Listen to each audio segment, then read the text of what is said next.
Tēnā koutou katoa, everyone, and welcome back to Mucky Hope Productions. I'm your host, Mucky Hope, and oh my gosh, once again, we are back, ladies and gents. We are back to talk about one of the greatest shows in the universe. Like, I genuinely can't think of another show that makes me so happy, so excited, but most importantly, super stoked to be talking to two massive legends here on a cheeky, naughty Friday night. I'll start off, as always, with a beautiful, most gorgeous lady on the right. What would I do without her? Even I don't know. You know, sometimes my life is in shambles, and Michelle just brings it all together. Everyone, please welcome. It's the amazing Michelle. Everyone, welcome in Michelle. Hello.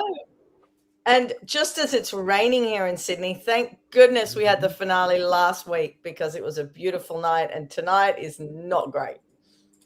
Yeah. Well, I mean, like, was there any backup plans to, like, if it was raining? Because it looks like you guys did have cover, so would have just kept on going. No, they were out we were covered, the audience was covered, but not where they were. So, yeah, I don't know what would have gone on. Yeah. I guess it would have been like real Survivor then, you know? Well, yeah, exactly. And all their beautiful hair would have got wet and awful. Yeah. Exactly. It would have been like, you had enough trauma on the island, but we're sending you straight back there, you know, exactly. For the live finale. But anyways, speaking of real Survivor, tonight, unfortunately, our boy Richard couldn't make it with us, so we had to call them the big guns, the big boys, you know, like the beefcakes when it comes to Survivor content creation. Everyone, please welcome our favorite AI content creator. It is the amazing GP Survivor Twist. How's it going, brother? Awesome. I love being here with Mucky Hope Productions for an excellent season. Yeah, the best show in the universe. Yeah. Mm-hmm. One of the best seasons of TV ever. I don't know. Am I exaggerating? I mean, I'm so happy to talk about it. Let's go. Yeah, well, Michelle, I'll start off with you. We just did a season rankings not that long ago. Yeah. Where does the season kind of fit in your scale? So it's like a top tier season. Now that's all done, like middle tier, bottom tier. How would you sort of rate the season? Well, it's very hard to move things up or down, but I think it'd be in the top half. Yeah, definitely. Mm. And how about you, GP? Top 5 Australian Survivor. Mm-hmm. I would feel very good saying that. Yeah, this one blew me away. Love it. The whole way. Yeah. No, it really blew me away too. Like, I was so impressed with like the gameplay, you know, the moves, like the editing, the production, even the challenges of it all. I really fell in love with so many challenges across the season. Honestly, it was just so perfect to a T. Yeah. And the casting, pretty flawless. They did find people who look iconic, even act different than we've ever seen. And interact a lot on social media, which adds to the fun for all of us. So, well, I think they were allowed to just go wild on social media because we've never had this much interaction ever with any season, and I think Channel 10 just let them loose. You know, a lot of them didn't chat outwardly on my group, but a lot liked things. You know, all of a sudden you'd see ticks here and there. And obviously, you know, they don't like to like things that could be a sort of a clue as to how the rest of the season's going to go or how people are going to go. But, yeah, they were definitely very good at, you know, interacting with the fans this season. And I always try to dig, are they going to spoil? I try to read, what did they mean by that? They were pretty clean. They were good. Yeah. Well, I mean, one of the things that I love about an engaging cast is that it means that they're like really enjoying the show as well. I really felt that with Titans vs Rebels especially. Everyone seemed like a massive fan, but also they just really loved the experience as well. And so I found that with like anyone who I reached out to during Titans vs Rebels was so happy to chat and interact and stuff. And I don't know if there was something with Channel 10 or just the players themselves, but yeah, like you can tell when the cast just absolutely loved the game they played, like because of how interactive they are. And I think nowadays you can just tap message to a contestant. Like I do a lot. And you can like tell them your thoughts. Like, this is not the world when I was a kid with Survivor, right? So it's the more messages like that they receive from fans, they start to get it. Like, wow, the season's going huge. Like, why do I have 25 fans writing to me? Maybe, I don't know. I'm trying to see how they see it. Yeah. There were lots of private messages going, and they were really good at replying they were just a really friendly lot. I mean, they're always really friendly, and players are always. It's really hard to find a player who doesn't love talking to the fans. It's really hard. There are some, but the majority love talking to the fans because they just, they're like normal people. They're like us, until maybe one of them wins like $500,000. But otherwise, they're just lovely. I was talking with Tez, Michelle, and he said, like, I was the guy messaging people and going, oh my God, I love you. And now I'm messaging him, and they are real. Absolutely. Yeah, exactly. Yeah. No, 100%. But everyone, please welcome Mad Dog Caleb to the live. Caleb pulled it off, and next to Jackson, crazy. Oh, like Caleb. Yeah, Caleb. Where did I get Caleb from? Sorry, I'm not reading the chat properly, but yes, Caleb pulled it off next to Jackson. Absolutely wild, this rivalry as well. And Gabe feels he puts a high, felt entertained, even if we lost a big players towards the end. Well, Michelle, a lot of people, especially in your group, when it came down to the Final Four, they're like, oh, this is the worst Final Four in Australian Survivor history. Yeah. I think it's only because they wanted the bigger players at the end, and it was never going to happen. If they got a big player, it would only have been one. And that was silly to think that there'd be the big players at the end. You're never going to have the 4 big players. But it was very entertaining for the people who watch Survivor, for years and years and years. We could get enough out of it that it seemed like it was going to be a good season, even at the end, even when the big players were going. Yeah. And how about you, Jed? Did you think there? Go ahead, sorry. Well, I was going to say, did you guys think there were maybe almost too many episodes with too few people? At the end, like, it was freaky to see at the end of episode 23, a preview for 24, the last one, and that it's the final 2 jury questioning, and we see a preview of that. Like, that never happens, almost. It was, I don't know, I got sort of impatient towards the end, if I call it flaw. What did you guys think? I think it's always been like that. The timing and how they do the players left at each episode. I think this one was a little bit different. I mean, I think it was 3 hours on Tuesday. Was it 3 hours or 2.5? It was long because they had a really comprehensive, reunion. It was fantastic. Yes. So the way they did it was a bit different than normal, because normally you'd finish at the end, the winner, that's it. But I loved it. Yeah. And can I just say, now you have my full attention for just a little bit, behind the curtains moment. Just before we started, I closed all my tabs. So the tier list completely disappeared. But I finally got the tier list all done. So here we go. I'm playing it's actually really tight around my neck, actually. But I'm playing my Sandra Delson idol, and we are right back into the live. This is tight. I'm actually going to take it off. I'm losing circulation from these buffs, so I'm going to put them somewhere else. Yeah. I also do have the One World idol as well. Gosh, when people say, "Oh, make sure you bring protection," I've got protection, all right. But yeah, anyways, I guess let's have a quick chat about what happened during the finale week, and then we can start talking about some twists and like some of the players themselves. So Michelle, the quickest fire making in Australian Survivor history. Like, I know. Like, could you believe it? I really have to learn how to make fire. I still don't know how to make fire. Like, it's worrying that I don't know how to make. Can you make fire, Mucky? Oh, I'll just wing it on the day. Just scribble, learn. Like Raymond. Am I gonna come back to Sydney and we're gonna have a fire making job? Have you got an outdoor area that's safe? You can't make it. I'm not gonna set a fire in the middle of the CBD, Michelle. This is not the safe. It's not a veranda. Do you have a veranda? No, I've got a very tiny balcony. I'm not even allowed to put my washing on. That's not. So I'm not making a fire outside my apartment, Michelle. Oh, okay. All right, you have to come back to Sydney so we can actually do that then. Oh my God! It's so easy. Just scrape the magnesium, one stroke, boom, done. I need to find coconut husk. You can't even get a coconut husk in the supermarket because it's already a coconut. Yeah, surely just scrape it off the coconut. Are there any past Survivor players watching who can tell us where you got coconut husks to practice Now, with. Michelle, if you were a true fan, you would fly all the way out to Samoa and bring back the coconuts yourself. Bring them past immigration, you know, past the whole process. If you're a true, real fan, you would do that. There's a fan in my group who's there right now in Samoa who actually went and had a swim in that trench that the Jerry Villa went to last year. So she's there now. I could ask her to bring home coconut husks. No, you can't.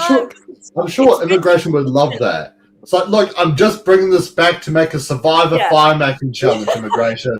See, vegetation in Australia, you can't do that. Where are there wild coconuts? I need to find a coconut tree. But what's crazy is I think I saw Laws though that on her social media. I think it's her that she said I bought like every flint kit I could find. Like she bought 10 flint kits, and then you probably get enough practice anyway. You get the level. That's what I'm going to do. Right. Well, it was really funny because I was watching the episode with Useless actually, and we're like, nah, there's no way there's a fire making challenge. There's only like a couple minutes left in the episode, and then just there's a fire making. Nuts, absolutely nuts. Yeah, and a commentary from Danica. Oh my gosh, I haven't seen you in so long, Danica. Absolutely love you. Hey guys, I can't believe I made it live. Getting ready for work. I'll listen. Hopefully work goes really well today, Danica. I love you, Danica. I miss you, Danica. I hope you're doing really, really well. That life is going absolutely phenomenally well for you. But we lost poor Sally though, Michelle. Yeah, we've had a rocky ride with Sally. When you wanted her. But when I walked into the finale thing, everyone who walked in, it literally came on the screen with the final challenge. So there was 3 of them there, and the crowd just went, "Oh, Sally's gone!" Like, because we didn't see the whole episode, and the whole crowd was going, "Sally, Sally, Sally's gone!" We didn't think Sally would be gone. Yeah. Why do you think you weren't watching the whole episode? Like, too long. Why do you think they didn't show you, let's say, a montage? Because it was too long. It was just going to take too long. They just took us straight into watching the final challenge, you know. And Michelle, is it true there were spoilers about the seat arrangements, that Caleb's name was on the first chair? Someone said that. Yes. I know. Well, his name wasn't on the chair. What it was is there was a piece of paper.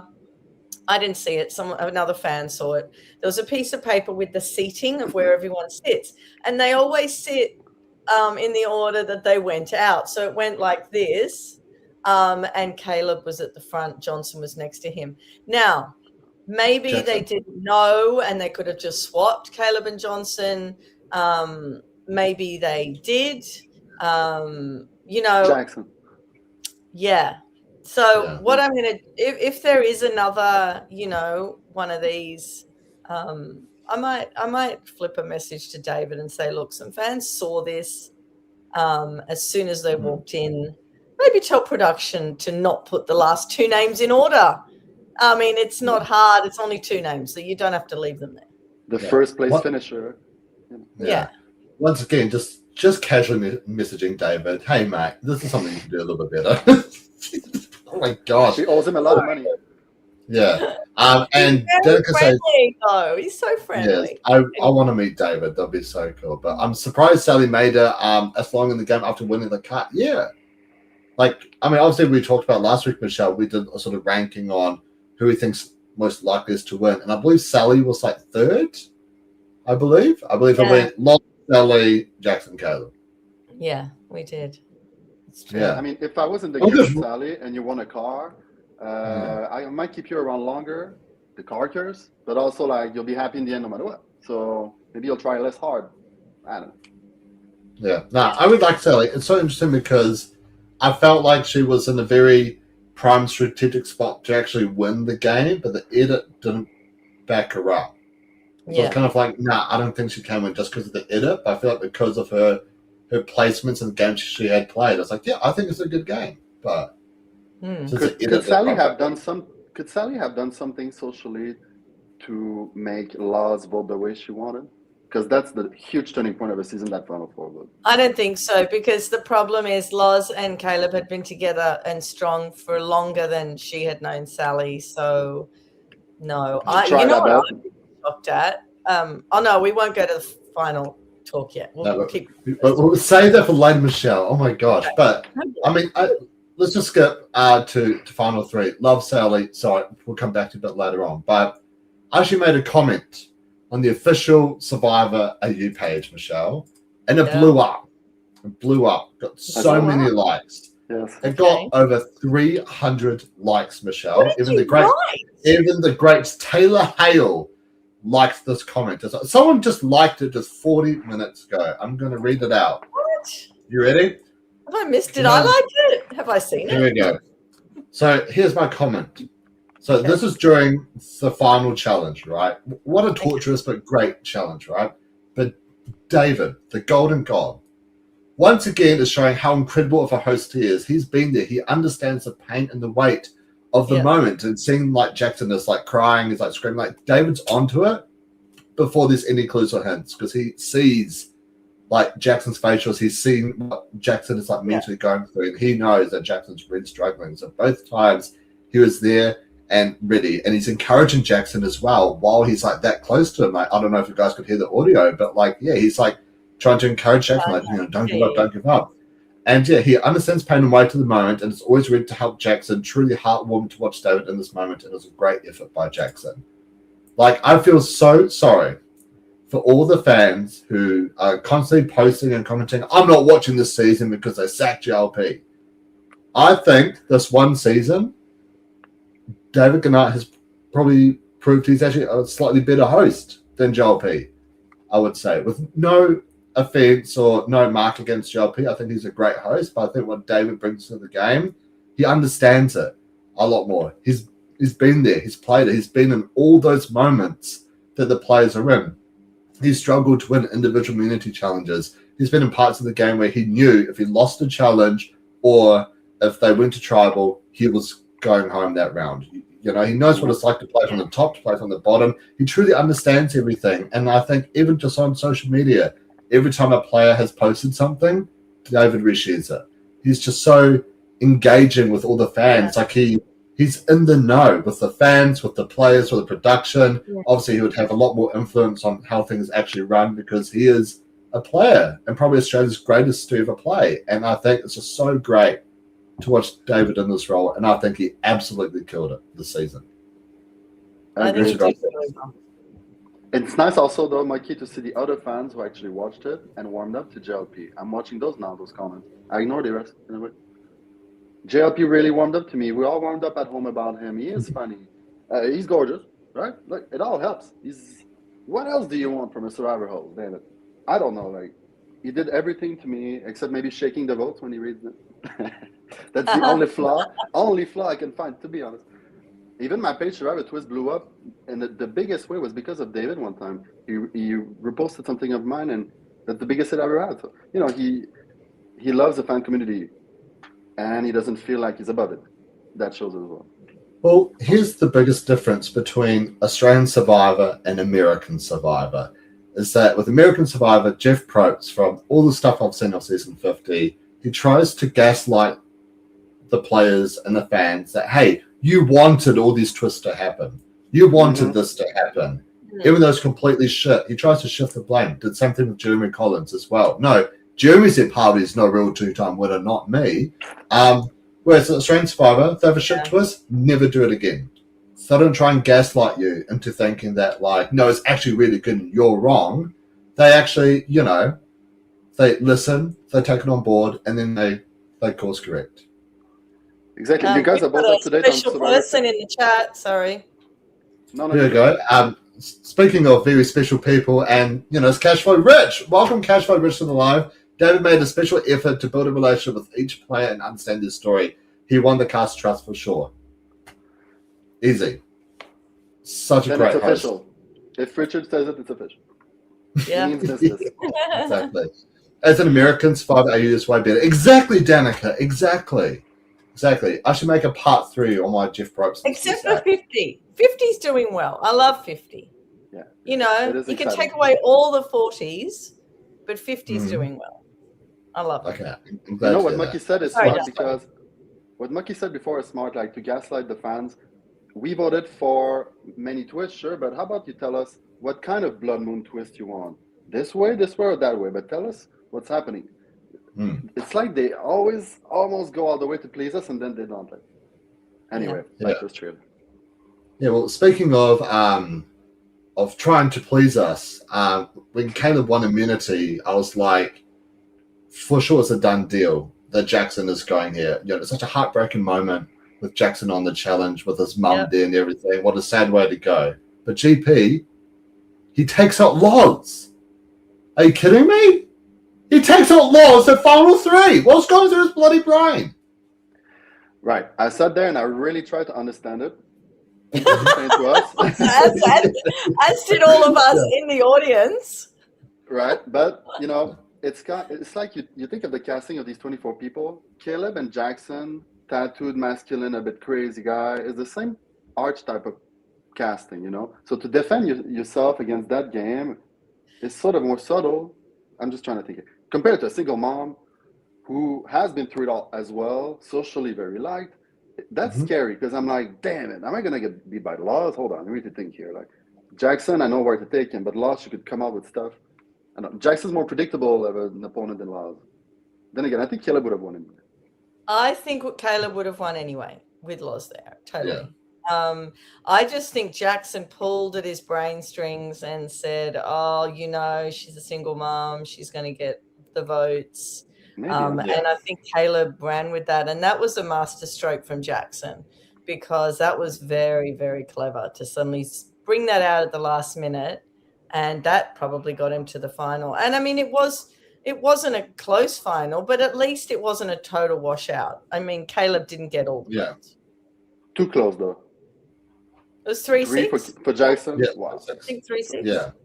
Well, I mean, at the final 4, when Caleb has that montage about like his life story and he's getting on the raft and it's like sailing away, I was like, he's either going to win this season or he's the next one out. There's no in between, right? So I always had a strong feeling that Caleb was always going to win from the final 4 onwards. But yeah, just before we start chatting about Loz, how brutal was that challenge, Michelle? Oh, wow. The pegs. Just the pegs. Yeah, I mean, I don't know whether the pegs get worse every season or better or they're different. I know some people think, oh, God, not the pegs again. But it's such an iconic thing to do for the last challenge. And it's not always been the same because Christy and Lee weren't on pegs per se. They had to hold while they had their feet down and they couldn't take anything off. Whereas with the pegs, they can move their hands around, move their feet around. And it's been a bit different each time. You know, with Hayley, the roof was coming down. So they do switch it up a bit. It's not just people standing on pegs every time. Yeah. Well, speaking of peg challenges, though, there is something I do want to bring up. Because, Michelle, both you and I have experienced, I think it is the exact same challenge. And while it's a lot more easier version of the pegs, it was a tricky one, nonetheless. This wasn't pegs. That was a flat thing that we were on. It is a flat thing, but like my feet were too big. I felt like a peg. I've got size 16 shoes, you know. It was like a plate for me. It wasn't a problem. It was the arms. It was holding the arm things for a length of time. You know, you had to hold that to be able to get a buff. Was it the same for you? Yeah, yes, same for me. It was fun being able to do something that they do. Because what was thought, right, was that in a challenge like this is the same one that Harry pretty much did, but like way easier. Is I thought you would just move it down, lock in. But I found that the lower you moved it, the harder it was. And something that I kind of noticed when they were standing up on the pegs, I feel like the things they're holding on to, like, I don't think they were like that comfortable, that great to hold on to either, you know? I feel like it was just there to maintain your balance, but I don't think it really helped ease any of the pain at all. I've got to show you, let's let GP decide on the winner there. Well, hang on. Not just GP, because there's actually a new function that we can do right now. We can create a poll, Michelle, here in the live. I misspelt who. Hang on. Who would win? All right, so we're going to do a cheeky poll, everyone, on who you think would actually last longer in a pig challenge, myself or Michelle. Can I just show you something that came up in my, oh God, it's not even here. It was something that came up in my feed today. 8 years ago, I traveled to Melbourne to take part in it was called Housemates Hustle, which was sort of a Big Brother Survivor sort of game. And I did it with some people. And we had to do a game where we had to hold a pencil above our head with our index fingers. Let me just stop sharing. That was the whole group. Oh my gosh. Right? So all of us, fingers above our head, our arms couldn't go down. They had to be raised. And we started off and it ended with just two of us at the end. I'm in the white. And I can do this challenge. I've done this challenge twice now for over an hour. I won that challenge. Nuts. Yes. Absolutely nuts. But type 1 in the chat if you think I would win the pig challenge, or type 2 in the chat if you think Michelle would win the challenge. But how great is it? You have to be barefoot on Survivor, right? Am I right? Yes. No socks, nothing. So, no socks. That is hardcore. Yeah. How about you, JP? The ones you guys did is more like Pia and Baden and Dirty Harry, right? Yeah, it's more. It's not a final challenge. What we did, it's more like a immunity challenge. Yeah. Well, JP, I'll ask you. JP, who do you think would win, myself or Michelle? Well, Michelle. She just proved it. Wow, and the betrayal already, Rich. What are you doing here, Rich? It's official. Get out. You said it. Get out. No. Redonkulous. No. I've given birth to 2 children. I've drunk 5 liters of chalky milk straight. Yeah, I've drunk 5 liters of chalky milk straight, Michelle. And that was in pain. And did you vomit afterwards? Like, seriously? And in all honesty, I couldn't use my bathroom for a month. I used the gym on the road. So it was pretty bad. Yeah. No, but anyways, so any final thoughts on Loz before we do get into the grand finale in general? I'm not done. That challenge, the final that final 3 challenge made me cry. The Jackson, David, Jimmy moment. I mean, I've cried when have you cried, guys, watching Survivor? I can remember never. I don't know, 3 or 4 times. No, wait. I mean, teary-eyed for family visits. Full-on crying. I wasn't full-on crying, but oh my God. I didn't go with family visits. No crying there. But Michelle's cold-hearted. When I think it was either Brooke or Simon leaving, I got tears. And I've had tears before with Sari. Because she's my favorite. So, yeah. Yeah. Well, I just love how the host, David, took care of him, like Mucky said. As a host, you have to watch out for the safety of your contestants. There's all the production behind you, but you're sort of on the front line. Is Jackson losing his mind and hurting himself? Is the job of the host, right? I have to sort of get in front of him to say, this is your last moment. I can see you're shutting down somewhere to not shut that down. What a job to host that for so much money for these people. Their families are. The pressure is crazy for David on this one, and he nailed it. Yeah. The main time I've cried, this is the only time I was full on not sobbing, but it was just relentless waterfalls was when Luke got voted out in Champions vs. Contenders. Yeah. That was a and also in the airport as well. When watching the introduction for Australia vs. the World as well, when the first 9 minutes came out, I was like, oh my God! I was sobbing my heart out. And it was so great. And the cast watched it together and we were very teary, including someone. It's very hard for Jackson to watch. Yeah. So raw, so promising. But let's move on to the live finale. Well, I guess the jury pictures. Michelle, you said you had one question or one thing that really stuck out to you. It stuck out to me too. The question that Blanche asked Jackson. Yes. How juicy was that one? That was so good. And he had nothing. I'm like, come on, you must have something. Jackson, you must know one of her daughters. You must know something. She's got 3 daughters. How can you not know one of them? just and or that Just she comes three? from Queensland and like come on, nothing. He said, I don't want to say I have no idea about it. Yeah. He was like, look, there's that is your truth if that I don't know anything about you, but speaking of someone though, like you learn everything about everybody as soon as you step on that sand, so that you build on that all the way through your time there. That's just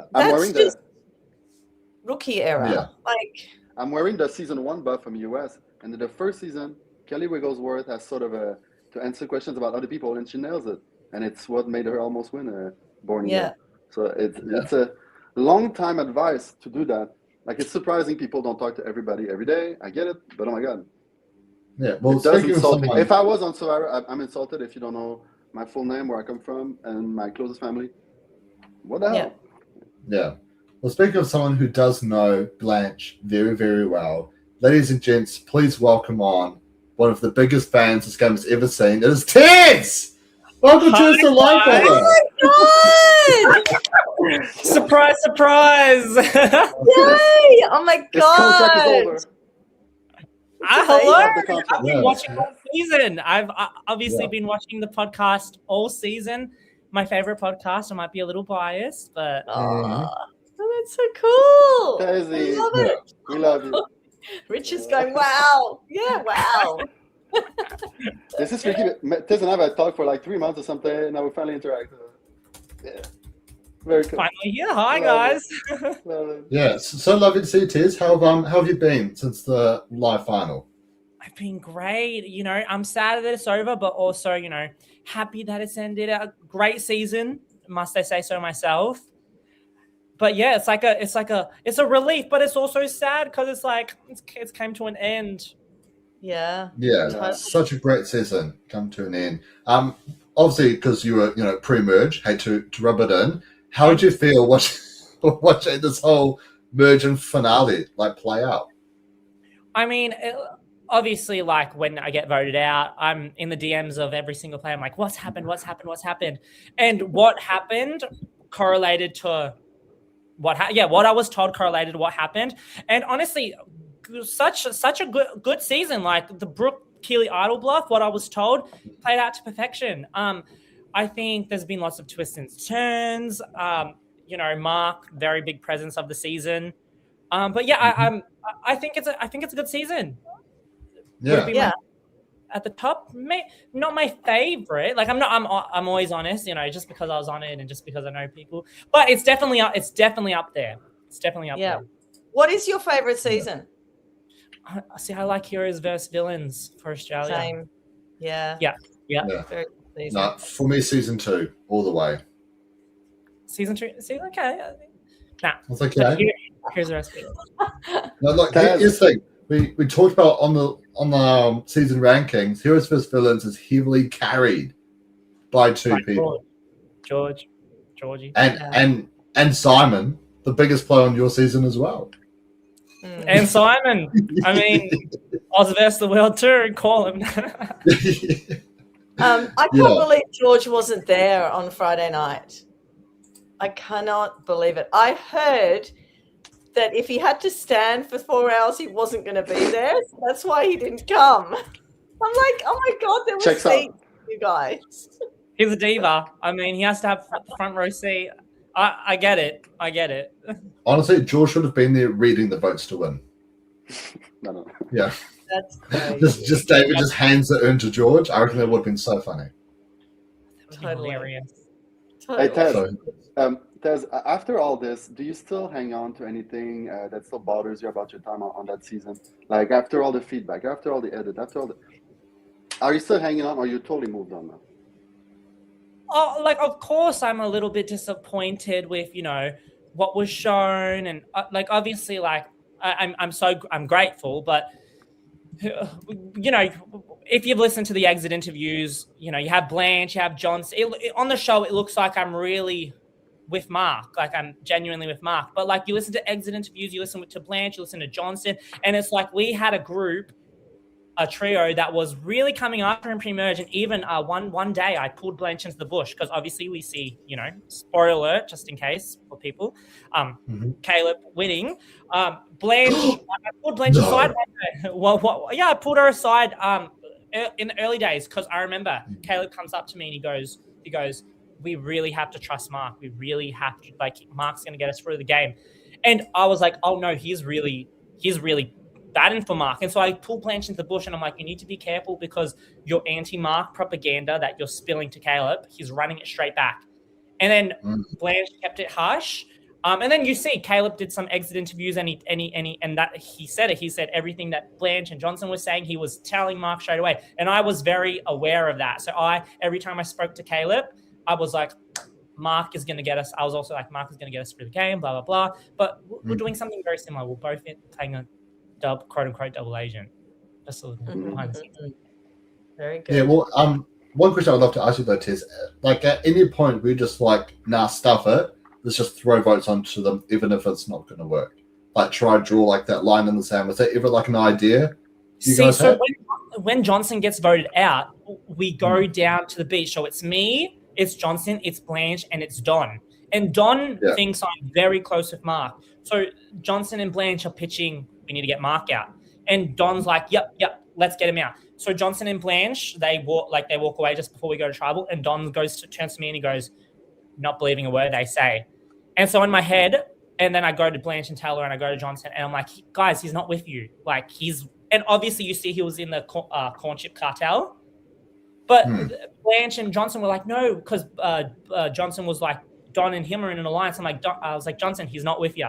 He's not with you. They walked away straight away. And I'm like, what he says is, are you buying anything they're saying? And I'm like, oh no, he's really with Mark. So yes and no. It was just even Richard, very close relationship. But Mark was just so fast with them that it was really hard. It was really hard to try to turn on that trio. And it's only 3 people, like they say in the exit interview. It's only 3 people. We outnumber them. But when you have Don, who's following Mark, you have Sally, who's at that point, Sally was trying to love her to bits. We were very close, but she worked her ass off to try to get into the Keelian dynamic. Yeah. And then Lyndall was also buying Mark's juice. And so it was just really hard. So as you see, I'm on the bottom, but it's hard because these people are all trying to be number 4 and 5 to the trio. Yeah. Tez, I have another question then. Who would be in the other 23 people your best chance at winning that season? You sit next to a person, you probably win. Who was it? You can say Daniel or Kata, but we did too. Who I would sit next to? And all the people, with everything you've seen, who would you beaten? You can say multiple people. Yeah, okay, that's a little bit shady, Survivor Twists. But oh really? Love her to bits, but just if I was there, I would want to, if that would say the final 4. If I was Sally or Loz, I would want to sit next to each other because there's absolutely no way in hell either of them are beating Jackson or Caleb. Yeah. So if I was number 5 to that final 4, I would sit next to Sally and Loz, no questions asked. And those are probably the people that I'd want to go to the end with. Interesting. Because I know people are like Caleb, he brought Jackson. He's Jackson's a bigger player. He could have brought Sally, he could have brought Loz. But for me, getting the biggest player out, it's that's the goal. It's a 9-0 vote. I know it's a gag, it's a big move, but I would want the 9-0 vote. I'd want the comfortability of knowing I won. You wouldn't want to juke it out, make a 5-4 by the skin of your teeth. No. When you get it's like they say if you want to be the best, you got to beat the best. You're beating the best by getting them out. That's doing right. that. Okay, so now I know never to rely on Michelle because if it's ever a rock situation, she'll gap. Never to trust Tez because if you're playing a slightly better game than him, he'll snake you. So, yeah. Totally. Yeah. Anyway, continue. I'm a spectator. I have another question. Tez, of course. I mean, the season is basically flawless. There were some editing flaws. I mentioned editing again, but would you have changed the editing in any way? Was it okay with the story that was told after all? We want more confessionals from Tez and Richard, that stuff. But yeah, so tell me about it. So for me personally, and like as you said, for Richard, definitely Richard was playing a great game. Like you don't see much of Rich, but the thing for Rich, he had such great social connections. You see, he was very close with Keely. Mark kept saying to me, he's like, I want to work with him. I want to go head to head with him. So Rich was playing a social game, a very good social game. But the thing is, if you're not making active moves, it's not going to be shown. So like if you're not controlling the vote, Rich was never controlling the vote. He didn't need to control the vote. He was, he just needed to stay in the middle and pretty much do what he's told. I mean, it's still a good game because people trust him. But if you're not making active moves, so you see me get an edit on episode 8 and 9 when I throw out Faith. It's because I'm trying to make a move. But for Rich, he didn't have to. So flawless social game up until the point he got voted out. But like for his edit, for example, it's like obviously they're going to show Mark turning against Faith. It's not Rich's move, it's Mark. Even though Rich is playing a social, flawless social game. But speaking of playing a flawless social game, everyone please welcome Cashflow Rich! Oh my God! What's going on? We were just 3 of us, and now there's 5. Right. Now there's 5. Yeah, how's it going, man? I'm so happy. It's so good to see you all. I'm so glad to join. Tez, I agree with everything you're saying. You've got a great read on the game, and it's great to be here. Tez just took a lot of shots at you, Rich. Is there anything you'd like to fire straight back at Tez about his game? Look, Tez and I, when we started to be on the same tribe, post tribe swap, we were in just a really, really difficult situation. And I described it in one of my exit interviews as zugzwang, which is a term that comes from chess, which means that any move you make is going to put you in a worse position. If we wanted to work with Caleb, it was going to backfire on us because he was tight with Mark. If we wanted to work with Sally, it would backfire on us because she was trying to work with the other 2 wise women. And so we really didn't have a lot of room to move, and really just kept us in a really unusual position where we were quite trapped on that tribe. Yeah, and actually that's one of the reasons why I wanted the other tribe to throw challenges, was because I knew I could survive for a couple of votes, but ultimately my time would come on this tribe, and there was not much power I had to do about it other than trying not to go to tribal council. No. Yeah, because me and Rich, even one day, I remember before I went, he's like, I'm going to go to the rocks and try to talk to Caleb to see if he's willing to do something. Because me and Rich, we knew we just couldn't do anything because even Caleb, when Rich is like, I'm going to go to the rocks, try to talk to Caleb, see if he can come to us. He was really with obviously he was trying to backstab him later on, but he was with him. So it was so difficult. So we had to turn on each other. Yeah, I have a little story which I'd love to share about that. I think Tez is really explaining how we were trying to push and poke and prod and see whether there were cracks that we could exploit. But it was such a dangerous thing to do, because if it got back, to Mark or the head office, it would come back to bite us. And one of the ways that I did this without suggesting it overtly was after Lyndall got out, I said to Sally, look, I just want you to know, before Lyndall got out, she was working with Caleb to try and get Mark out, and she was going to bring you in on the plan.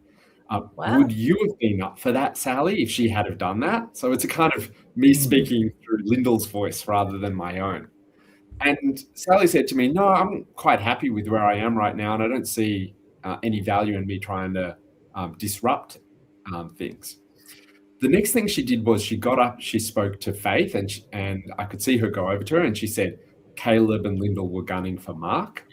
And then Faith went over to Caleb and said, tell me about what you were talking about with Lyndall. And Caleb said, I don't have a clue what you're talking about.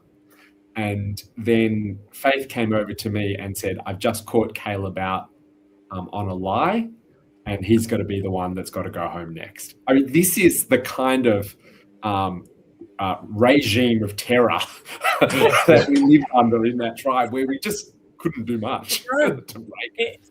Yeah. You couldn't, because Sally at that stage of the game until after redemption, her the game plan, because even pre-Baron, she told Blanche, she's like, Blanche, I'm not in on the Mark thing. I can't, because her plan on Tribe Swap was like to ass kiss. That's what she even said on exit interviews. She had to she was, again, props to her. She made it to Final Four, but she was trying to ass kiss so hard that she wasn't willing to try something against them, and it worked for her. She made Final Four. Yeah. Well, Rich, I would love to ask you. So obviously, you ask Asha and Simon to start throwing challenges to save you. Even in the individual immunity challenge with the double tribal, you're literally pleading to Simon, mate, I really need this. Throw the challenge. What's going through your mind when he's not throwing the challenges? Is this potentially damaging your trust in Simon, or did you always feel like there's something else there still? Look, I knew it was a long shot. Lyndall had just been voted out before that, so I was in full panic mode at that point. Yeah, he was. I had people telling me Tez was going home next, but they would tell me anything, and I didn't know whether to believe it or not. And so I wanted to do everything I could to keep myself in the game. And I think, it paid off for me in the end, right? That night I got the necklace, right? So don't remind me, Richard. I'm sorry, Tess. every day. No. I'm sorry, that was an amazing tribal. That was probably one of my best tribals of the season. That was just, oh my God, he's actually given it. And then the look on everyone else's face, there was only probably one or two that were really happy that you got it. And everyone else was like, what the hell is he doing? Why is this happening? It was great. And even the fan base was the same, only some were happy. I was always going home regardless, but my face did drop just because in the moment I'm like, oh my God, there's absolutely no way. Because Simon had asked, at the very start, he was like, can I give this necklace? And then he's like, he didn't. And then after he won the fight, I was like, oh my God. And so I was planning my little plan to stand, because you see me stand up Mark and Keely. My little plan was to be because Richard was the other tribe, Asha, Loz, Lottie, were very protective of Rich. I was going to be to Mark and Keely. I was going to be look how protected they are of him. He's going to flip to you. We were both going to flip, but he's going to flip to you guys. He's going to flip to you guys. And then he got the necklace, and then I'm just yep, as they would like to say, I'm kaput. Yeah. I got a question, though. The order of events of, you're telling me Simon asks David, can I give this immunity away if I win it? This actually happened before the fire trial. So before the fire, he asked if he could give it, and David said yes, and he's like, okay. So he didn't, and then he made the fire. I mean, as a fan, I think it's I was entertained. But so he asked, he said, and then he didn't. Then he won the fire, and he gave to Rich, and my face just, I was like, yeah, I'm kaput. Yeah, but I love it. It's good. It makes history. Yeah. It was one of those moments for me, but obviously I love both of you equally. So I was so stoked for you, Rich. Rich is finally safe. And then I'm like, oh, wait, Tez is pretty cooked. There's no way he's getting out of this. So. It didn't make a difference, regardless. Yeah. But a really interesting stat, though, Mr. Tez, something that you can definitely claim as your own. You were technically one of the first people to actually target and write down Caleb's name. Yes. Yes. I can give a little backstory to that, Mucky. Mm-hmm. There's two reasons for this.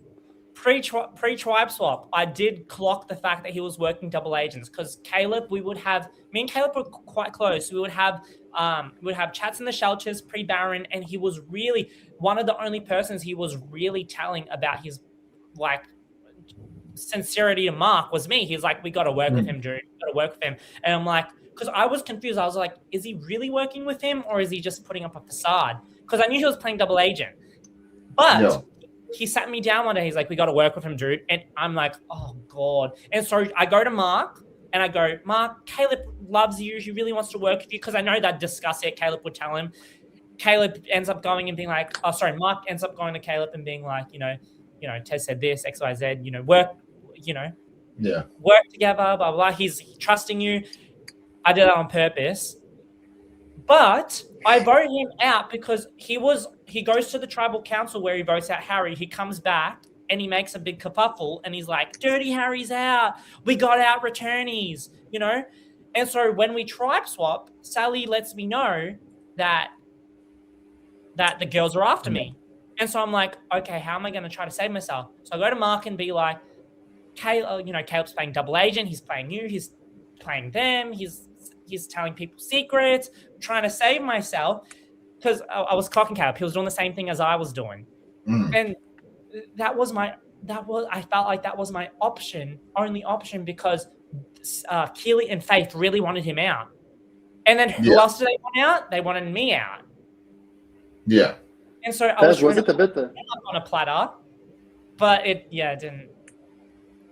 Tez, was it a bit like Xian voting for Ember early on All Stars? You know what I mean? Hey, watch out for that one. You remember that?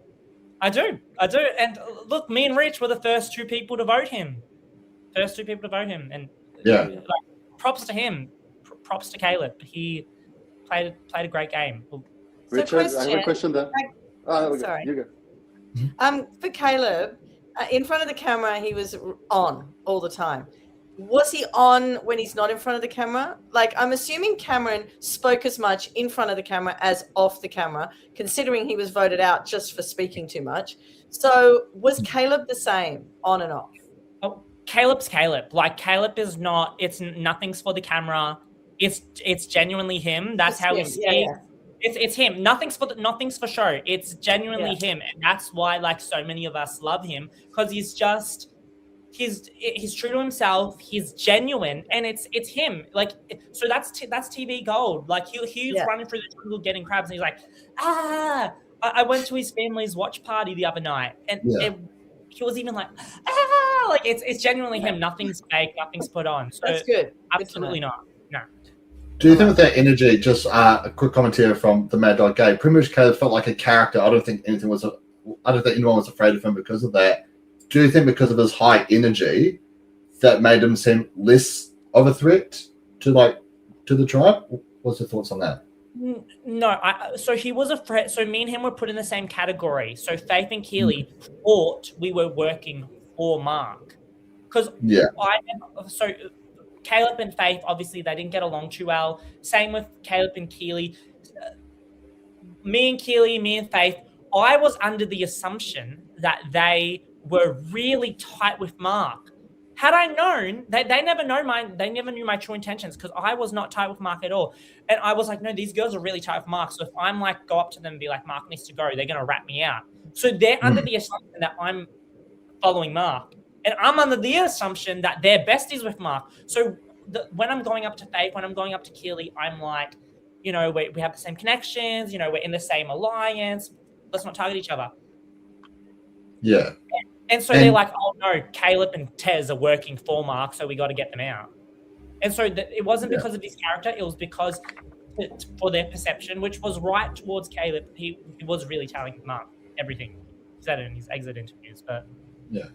And how about you, Rich? Because obviously your very first experience of Caleb is he's screaming at you guys that you got to take out the returnees. I guess a two-part question. What's your first thoughts and feelings on Caleb? And second of all, from Gabe here, what did Harry have against your Shakespeare? Well, I was terrified of Caleb at first. Like, I haven't met many Calebs in my life. He came in swinging and punching into our first tribal council. I actually built a bit of a relationship with him there because Harry was coming for me in that tribal council, and Caleb was coming for returnees. So we did a bit of a high five in that tribal council because I was like, well, Harry, if you're coming for me, I'm coming for you. And we took care of Harry in that tribal council. But what I quickly realized is that I had totally misjudged Caleb, and even though from the outside he appears like a wild and unpredictable character, there is a very soft, sensitive, and thoughtful side to Caleb, and I would say he's also very strategic as well. The thing that Caleb has over all the returnees and many other players in the game is he has perfect timing. He's very patient. He doesn't get agitated to want to make big moves too quickly. And he got his timing on many moves just to perfection. So he's very good at that. And I also just want to give him credit for that chaotic Redemption Beach tribal council, where he was the first one to clock that, hey, if we're going to send people to Redemption Beach, let's make sure we can beat them in a challenge. And so very influential in me putting my vote on Keely that night. So I came to really respect Caleb, and while he was under Mark's control largely during the tribe swap era, once he got to merge, he was a freer agent, and he could think and act for himself much more, and it was wonderful to see him start to flourish, after that. Yeah, well, after Faith went, obviously massive power shift, like Mark and Keely, I assume there's like a little bit of tension there. Was like, if you guys went back to tribal, do you think there's an opening there for yourself, Caleb, Sally, to really take power in that tribe, or do you think it still would have been Mark and Keely like controlling everything? Yeah, so at that Faith vote, we had the potential to either, for Caleb and I, to either work together to take out Mark or to take out Faith. Sally didn't have a vote. Keely didn't have a vote. Obviously, for me, in hindsight, I would have loved to have taken out Mark much earlier. But it wasn't an option for two reasons. One is Caleb did not have a good relationship with Faith, and he wanted her gone, as well as having a very good relationship with Mark. And I'd been hurt by Faith, by her trying to get between me and a necklace and Simon. So I wanted revenge on Faith for that. Purely emotional grounds never come between me and a necklace and Simon in the game of Survivor. So that's why we took out Faith. I do often think, was there a way that I could have worked with Faith to take out Mark? And she said to me post game that, why didn't you come to me to do that? But I just don't think there's any way that would have been possible with where Caleb was. Yeah, well, I mean, a comment here from Gabe, and I fully stand by this as well, Richard, that you are such a great underdog this season, man. And while the edit didn't really show a lot of your game, I thought it was so great that you went from being 7-2 minority, was it, with no idols, no advantages. One of my favorite plays is when David and Luke, were in the same predicament, but both of them had idols to help them out, make it to merge. But you did it without an idol, without an advantage, and somehow you scraped by to merge. And I think that's just so epic. Let me. So what wasn't shown actually? So at final 18, so we do our tribe swap. Obviously, it's Lyndall and Rich. We go to tribal council, and Keely does her little stint. But before that, what Richard does is, do you remember the cake? The cake reward when Asha got the clue? Yeah. So Richard has that clue, and to just make sure that him and Lyndall are safe, he pulls it out in front of David and he goes, "David, I found this clue, and what this clue says is again, this was never shown. He goes, what this clue says is that true people can exit tribal council anytime they want to, but to show solidarity with this tribe and to show that I'm with them, I'm not going to use it tonight and I'm going to burn it in the fire. And everybody was, because obviously you're stressed. It's a minority of two. Everybody was gagged. Everybody was like, no way. David goes, what do you think of this move, Tez? What do you think of this move, Mark? I'm like, oh, David, that's a boss-ass move. It shows he's willing to work with people. If he's willing to put in your trust. It wasn't shown, but that was a big part of that tribal. Everybody was gagged. And then Keely changes the vote. Obviously, Dom goes home. But never shown.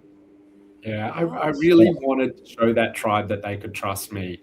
And I was so hurt by them voting out Lyndall that I decided, well, if this tribe doesn't want to work with me, I'm going to work with my old tribe. I'm going to get Simon to help me. I'll get Asha to throw challenges. I'll do anything. I have a question then, Rich. If we say a flaw of your game is that it was so public that Simon would save you, right? Wasn't there a way to keep it completely subtle, like no one would know he's definitely protecting you? Yeah. How did it get so public? Yeah, I'll tell you why I got comfortable with it being public is Mark had pulled me aside and said, I can see you have a really good relationship with Simon. And he said, that's really good. I want to work with Simon too after the merge. And the fact that you've got a good relationship is really good for me. So from that perspective, I felt like my relationship with Simon it was like having an older brother out there looking after you.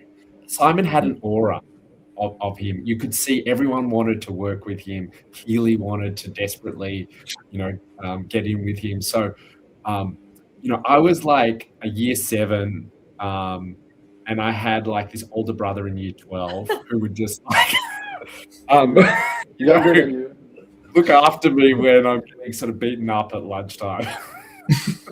But then could you have done anything to keep it more secret?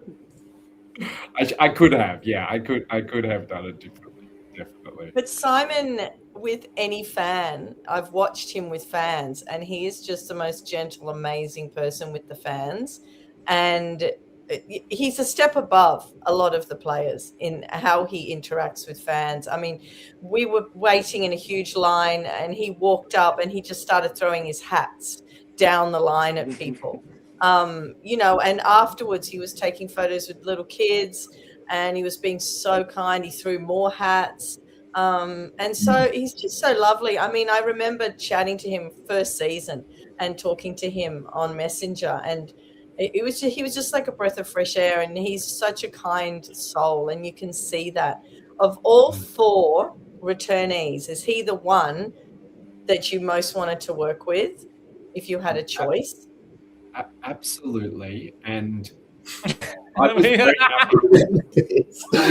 apprehensive when I saw Simon at the airport, because my memory of Simon is as a hapless and lost, foolish player. But that he's had in previous seasons was incongruent with the Simon I got to know out there, and it was so surprising to me.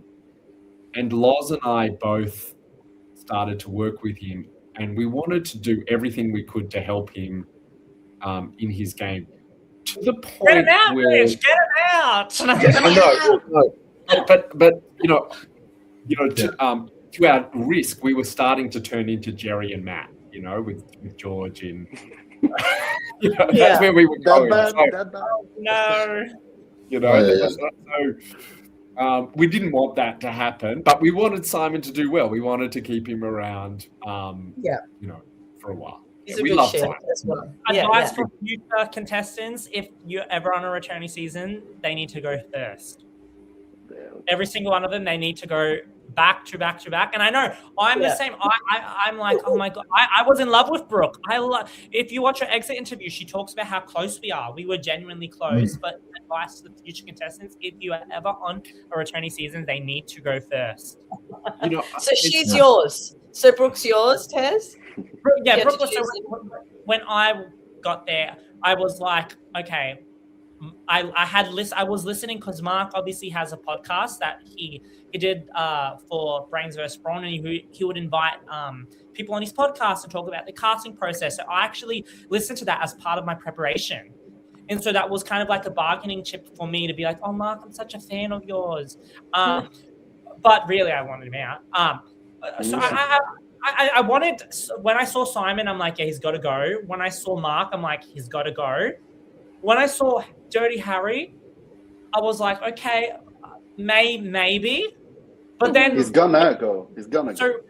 So Rich's Simon was my Brooke. When I saw Brooke, I'm like, oh, there's no way in hell I'm taking her out. Can I just also make another point? Well, Tez, I think in theory you're 100% right about wanting to get out returnees straight away.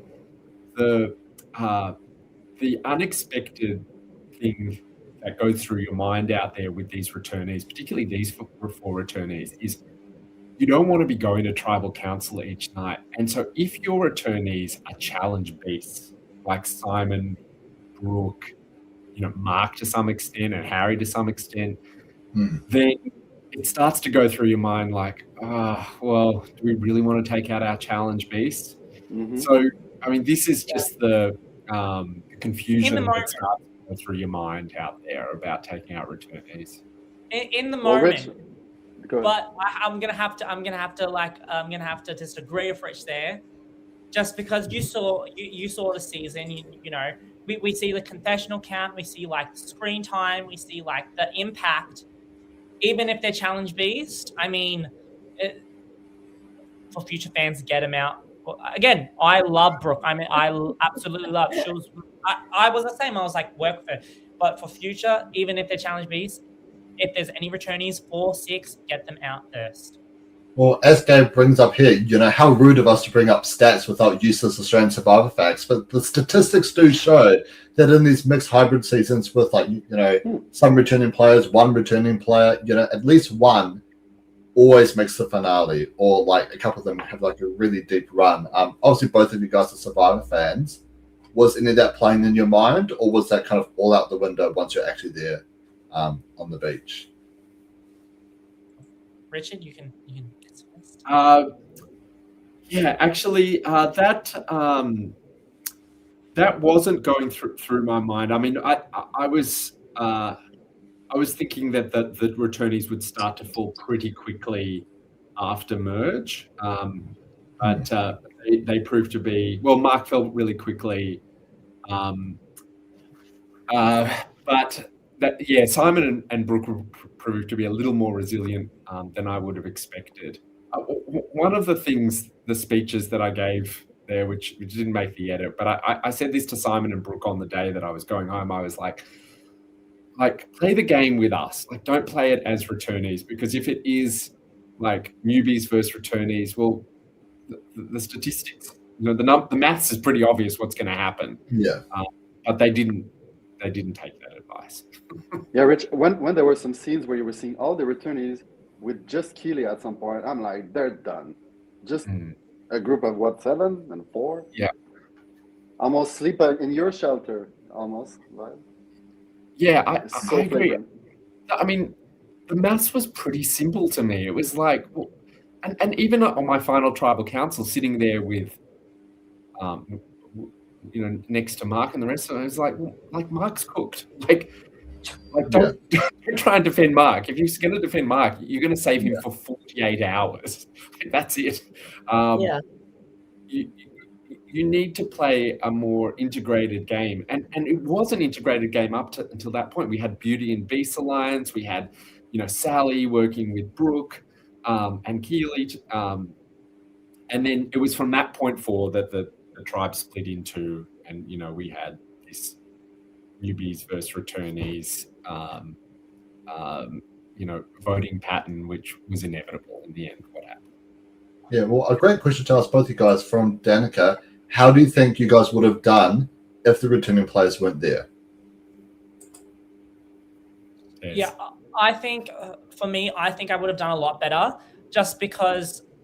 So on day one with Mark and Brooke, they had instant allies. So the instant allies with Mark and Brooke were, for Mark, it was Faith straight away. So me and Kat are sitting down in our shelter and we see them go we see them go away. We see Mark and Brooke, Faith. They're very, very close. And I was kind of integrated on that just because I gave them a perception of, I'm such a big fan. I love you guys. I'm good with you guys. But just because the game, especially with Mark, I mean, credit to him. He was playing from day one. He was playing from day one. He could read people. He could see what they were trying to do. When Kat tried to get Faith out, clocked her straight away and was like, nah, out. So if there was no returnees, I do think it would have been a lot easier to maneuver, especially like if you have players like Kat. I would have been the only person on our tribe to know Kat. Mark also knew who Kat was. A lot better just because Mark had his, you see Titans versus Rebels, he has his V's, he has Valeria, he has Viola, and he was trying to do that again. I remember nights where he was talking, he's like, the girl gang. He kept talking about Valeria and Viola. I mean, you see he's a big influence as to why I go. And I think I could have played a lot different had he not been around. Yeah, and how about you, Rich? Yeah, I think there's a couple of aspects that the returnees bring that gives them an unfair advantage. I mean, one is experience. They know what they're doing out there. They've seen it all before, and no doubt, if we were to see Tez 2.0 out there, it'd be a totally different version of Tez. The second thing is that they come with pre-existing relationships. Yes. Which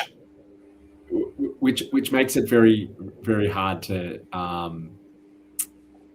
navigate them in the traditional way that in Survivor there's often a lot more fluidity in those relationships.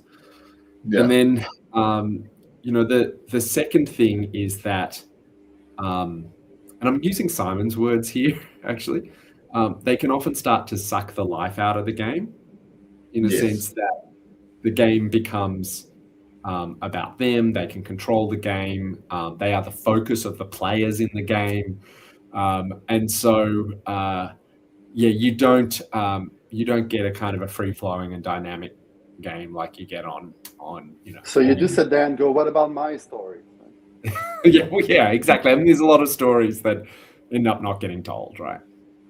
Rich, did you consider Kat Johnson and Don as celebrities? Did that matter, you think? Oh my God, guys! When Don was like, Don Rod, like you saw it in the edit when Don was like, "Guy, I love Don. He is so funny." Like, Donnie is so funny, but he's like, "Guys, I've been keeping a secret from you. I'm Don," because he said he was Don Roberts. And so for our tribe, the super fans or the fans who have watched from our tribe were me and Sally, and obviously like Brooke would have familiarity with that. But he's like, guys, I'm Don Rogers. And what the edit was when we're just like was that real? Real edit? Like that. It was really like that. Like, okay. But bless his heart, it was so funny. Who knew Matt Rogers? Who knew him then at that moment? I remember watching Johnson. Johnson tried to be like to us. Johnson was like, it's a public vote. The public, it's a very public vote. And then me and Sally are also like, we've watched this guy. It's not a public vote. They win competitions, it's a social game. But he was real. I mean, of course he would. He was trying to really push the point that it's a public vote. The public votes. It's no socializing. And me and Sally were just like, yeah, right. Yeah.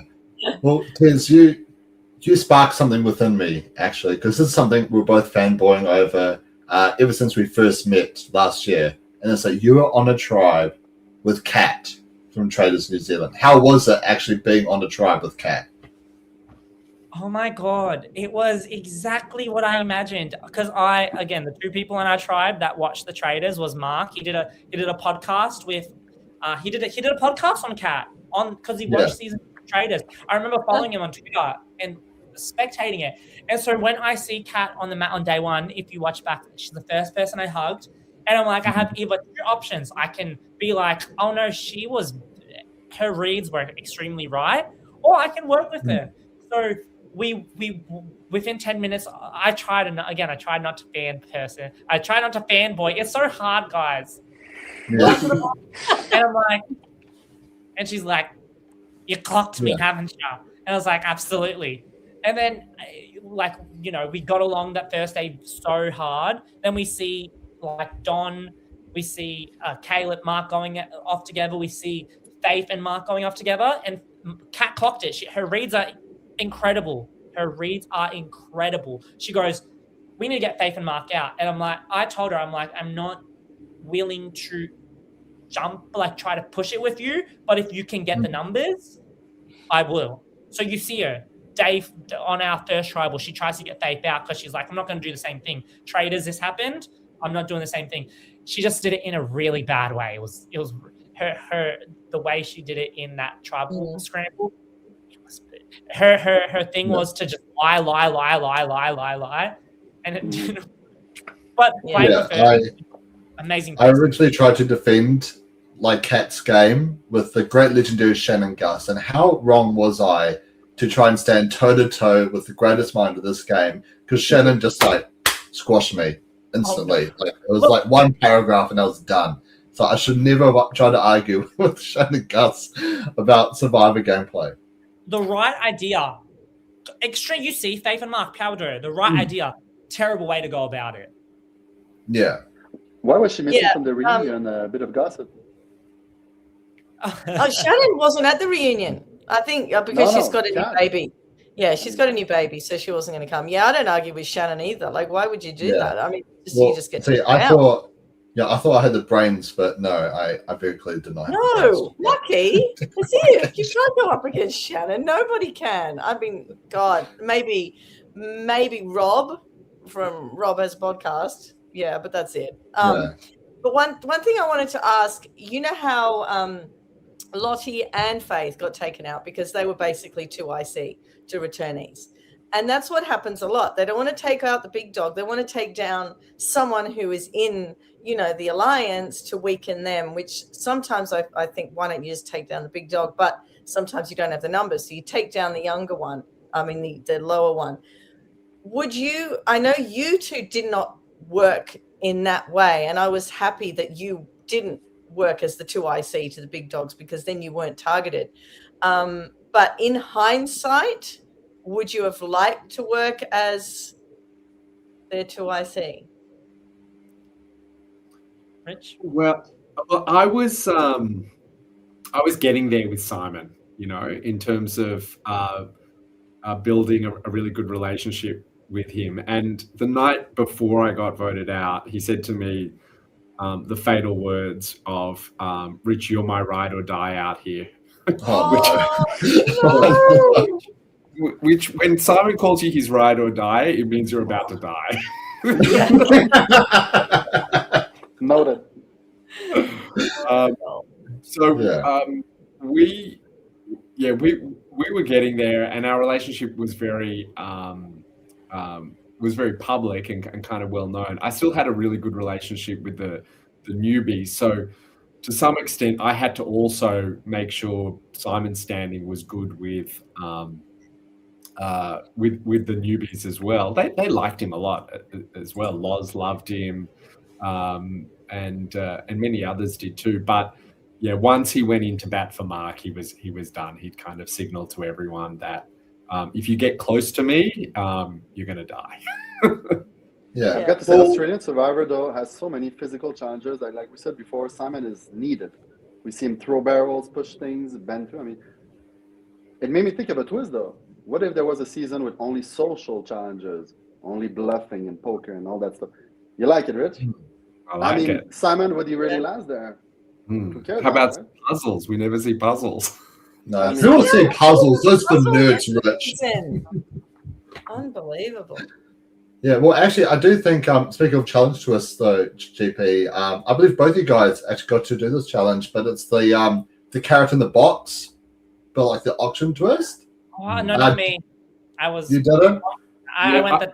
Oh, so, sorry, you were that far pre-merge? Yeah, unfortunately. Thanks for rubbing it in, Mucky. No, but Rich, I did do that challenge, but I didn't get to actually do the challenge because as soon as I started to play, Simon just said to me, mate, just take it. Just have it. Whatever it is. If you want it, just take it. And like, this was my older brother, like, oh God, Simon, you're the greatest guy ever. I'll do anything for you, mate. So I had to play the lollies, thanks to Simon. Yeah. How was having the extreme sugar, though? Like, when you got back to camp after eating all the lollies, like, how did your body react to having all of a sudden so much sugar instead of rice and beans? I definitely had the worst best prize, you know. So out of all of the good prizes out there that you could win, mine was the worst. I could not finish that plate of lollies. I did feel nauseous afterwards. It was horrible. Yeah, my body couldn't take it, and I had to go and see the medical actually afterwards. Oh, wow! Because I was jamming it in my mouth. I wanted the calories, but it's so hard when you don't eat for like how many days, and then you eat something, and it's like your body just. Yeah. Well, because one of the reasons why I wouldn't want to play Survivor is I've got a massive chocolate milk addiction, and I don't know what would happen if somehow I lasted 50 days. You know, but Gabe never thinks so. He thinks I'll be the greatest first boot of all time. But imagine not drinking chocolate milk for 50 days. How badly would that mess up my body? I don't know if I can take that risk. So, yeah. I have a bit of a serious question to change the subject to something dramatic. In the first episode, we see Richard step on the mat, and David is like, I'm not sure what David says, but you definitely say, Richard, I'm here, I'm in business. I want to bring the class. I want to bring the class here. Is that what you said? Yeah. Professional. And it makes Mark react right away. Like we see the Mark and Richard storyline begin. It's the first relationship we even see, I guess, or reaction. And then, Rich, I want to ask you, with everything that happened with Mark, even as your votes are being read, he's still trolling you, right? Like, I'll tell you later, or will you? Like, that's delicious TV for us. But like, after all that, have you forgiven Mark? Do you have to forgive Mark? Are you over it? Like I asked that. I mean, Michelle works with a lot of young children, and when they have a fight, they have to they have to make up, you know. But one of the great things about being an adult is you don't have to be friends with everyone, and you don't have to forgive everyone. So, you know, that's where I sit right now. Like, you know, at the time of that tribal council, I was really trying to concentrate on, this doesn't feel right for me, this tribal council. I think I'm about to go home. So my mind was very much focused on the situation. And I know that Mark was talking to me, but I really wasn't. I was actually just not processing it and not wanting to really engage with him. So, but I knew that he was sort of taunting me. But when I watched it back on TV, I was like, actually, like a lot of the things he said and the way he acted, they were actually quite hurtful, and was not. It was not a celebratory way to leave the game. Like it wasn't. You know, often you leave in a way that. You know, is kind of like a crescendo to the experience. And it's like, okay, you guys got me, well done. And everyone celebrates the great gameplay at that time. But I didn't really have that opportunity. It became very personal, Mark's attacks on me. And it wasn't just in what he said, it was also the style. He was very emotional and very upset with me. I think very hurt by me, and so he, it really came across to everyone sitting around us that he really wanted me to feel as much discomfort leaving the game as possible. Mark has apologized to me for it, and you know, I think he can see that he went a bit too far. Rich, could you have won the game? You think, Mark? But he said GP, he said a lot of things that were the crowd, the fans did not like. The fans hated that. One word to different people here and there, and probably 4 different players, and the fans did not like it one bit. Look, no one was really hated this season, and I didn't have to edit a lot of the comments or anything like that in the group, and I didn't have to delete. But Mark was sort of borderline in that what people were saying about him was not flattering for him, in that he was just crossing a line that he didn't need to cross. And I don't know whether he was doing it for shock value, for he'd get on TV for saying it, or whether he actually meant it. And I've never met him, but also I don't know whether I'd like to, because he was like crossing this line that I don't like, being as myself also being a teacher, and you don't talk to people certain ways. You don't say certain words to people. So I understand where Rich is coming from.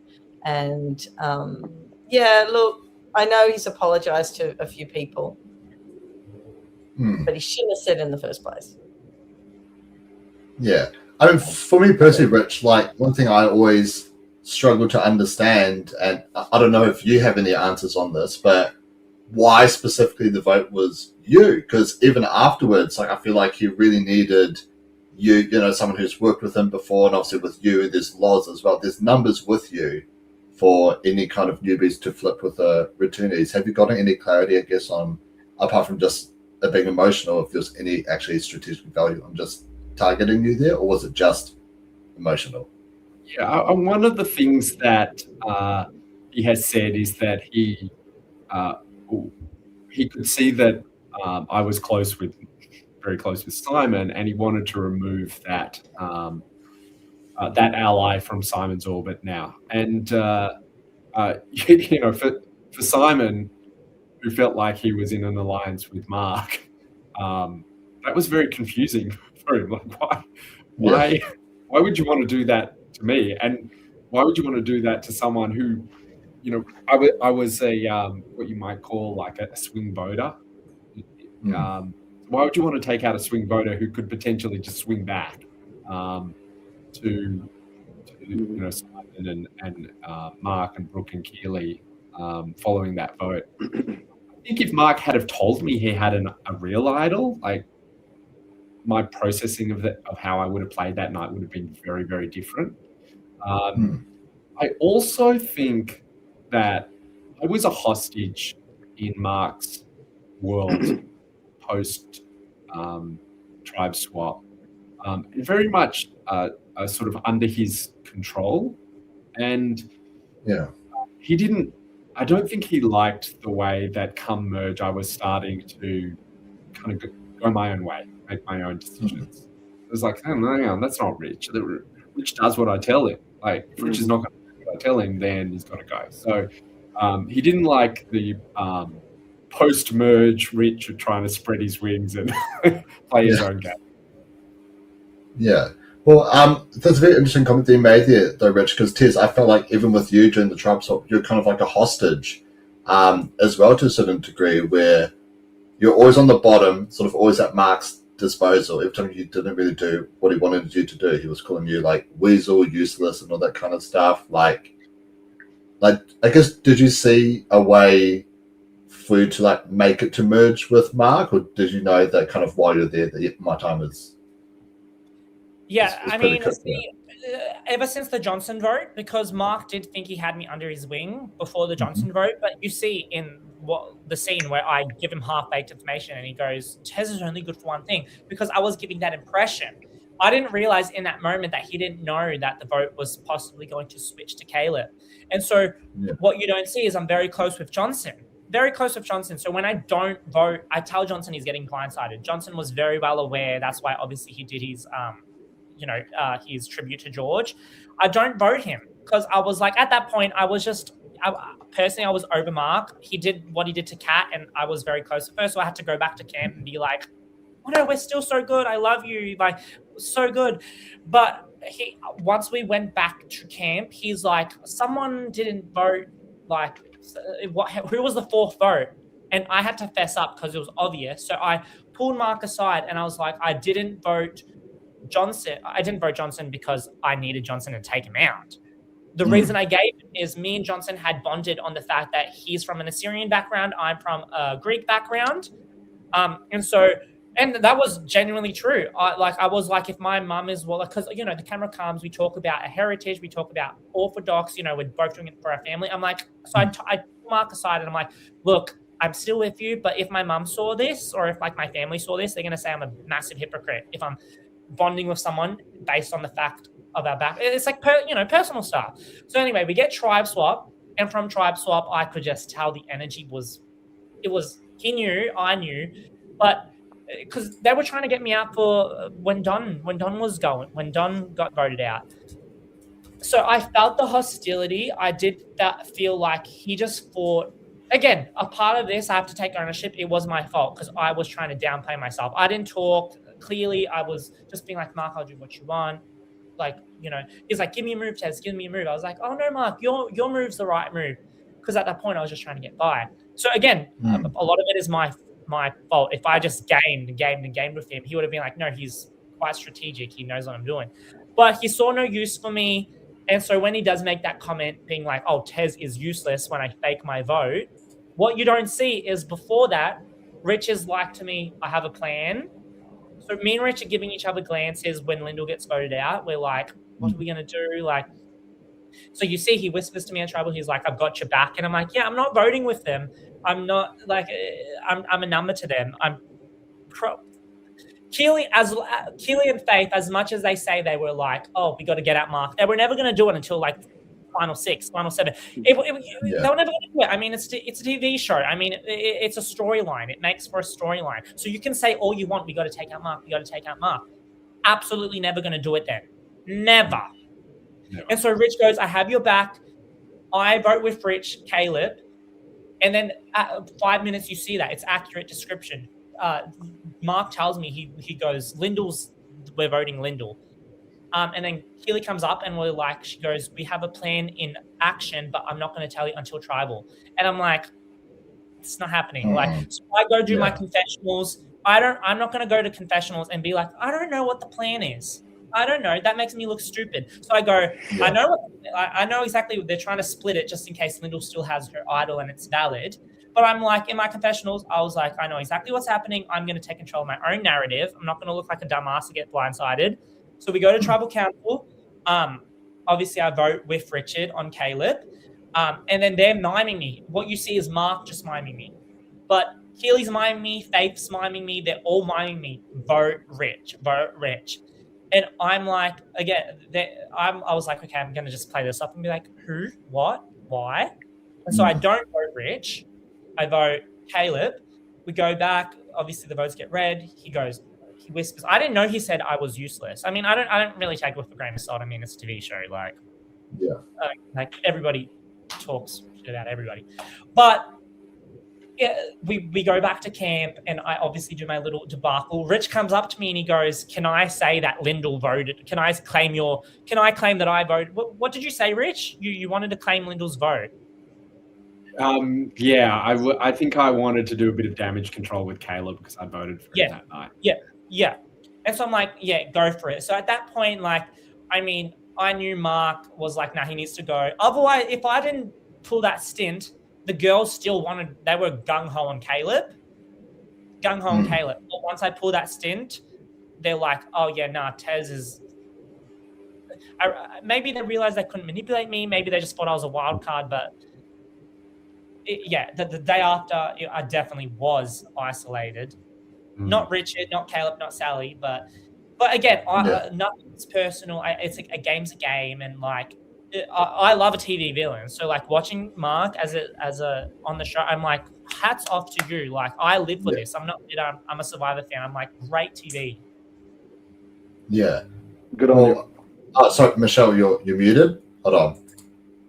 Okay. The first half of the game was a nightmare for me because I knew Rich in real life, and I knew Tez was like my winner pick or near to my winner pick, and I'm like, damn episode was like calling out Rich or Tez, and I'm like, can I just get a rest here? It was just like one of you every episode, and I'm like, no, and like it was awful. And then you were both gone, and it was like, oh, this is just depressing. And, they were talked about a lot. People talked about Tez and Rich a lot. Yeah, exactly. So yeah, the first half of the season was just one painful episode after another for me, and then you were both gone, and then I could sort of half relax, and then get rid of Mark, please, just get rid of Mark, and then I'll be okay, and with everyone else that's left.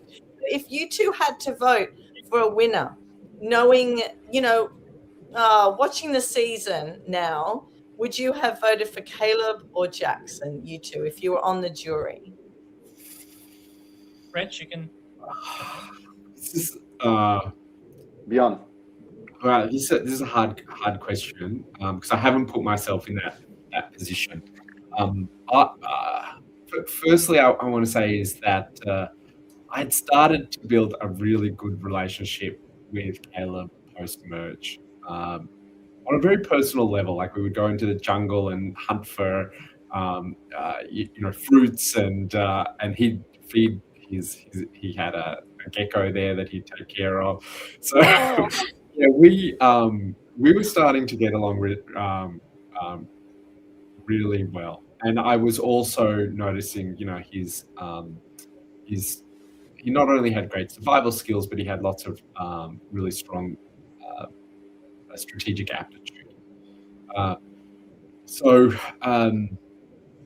up until that point, I think my vote would have been with Caleb. That said, Jackson's got a few things going for him. I mean, firstly, I got to see Jackson really grow in the game from coming in not sure how to play to really getting fired up post Eliza getting voted up and creating a story for himself, which took on the role of taking out Dirty Harry and then having creating a beef, manufacturing, I would say, a beef with Caleb.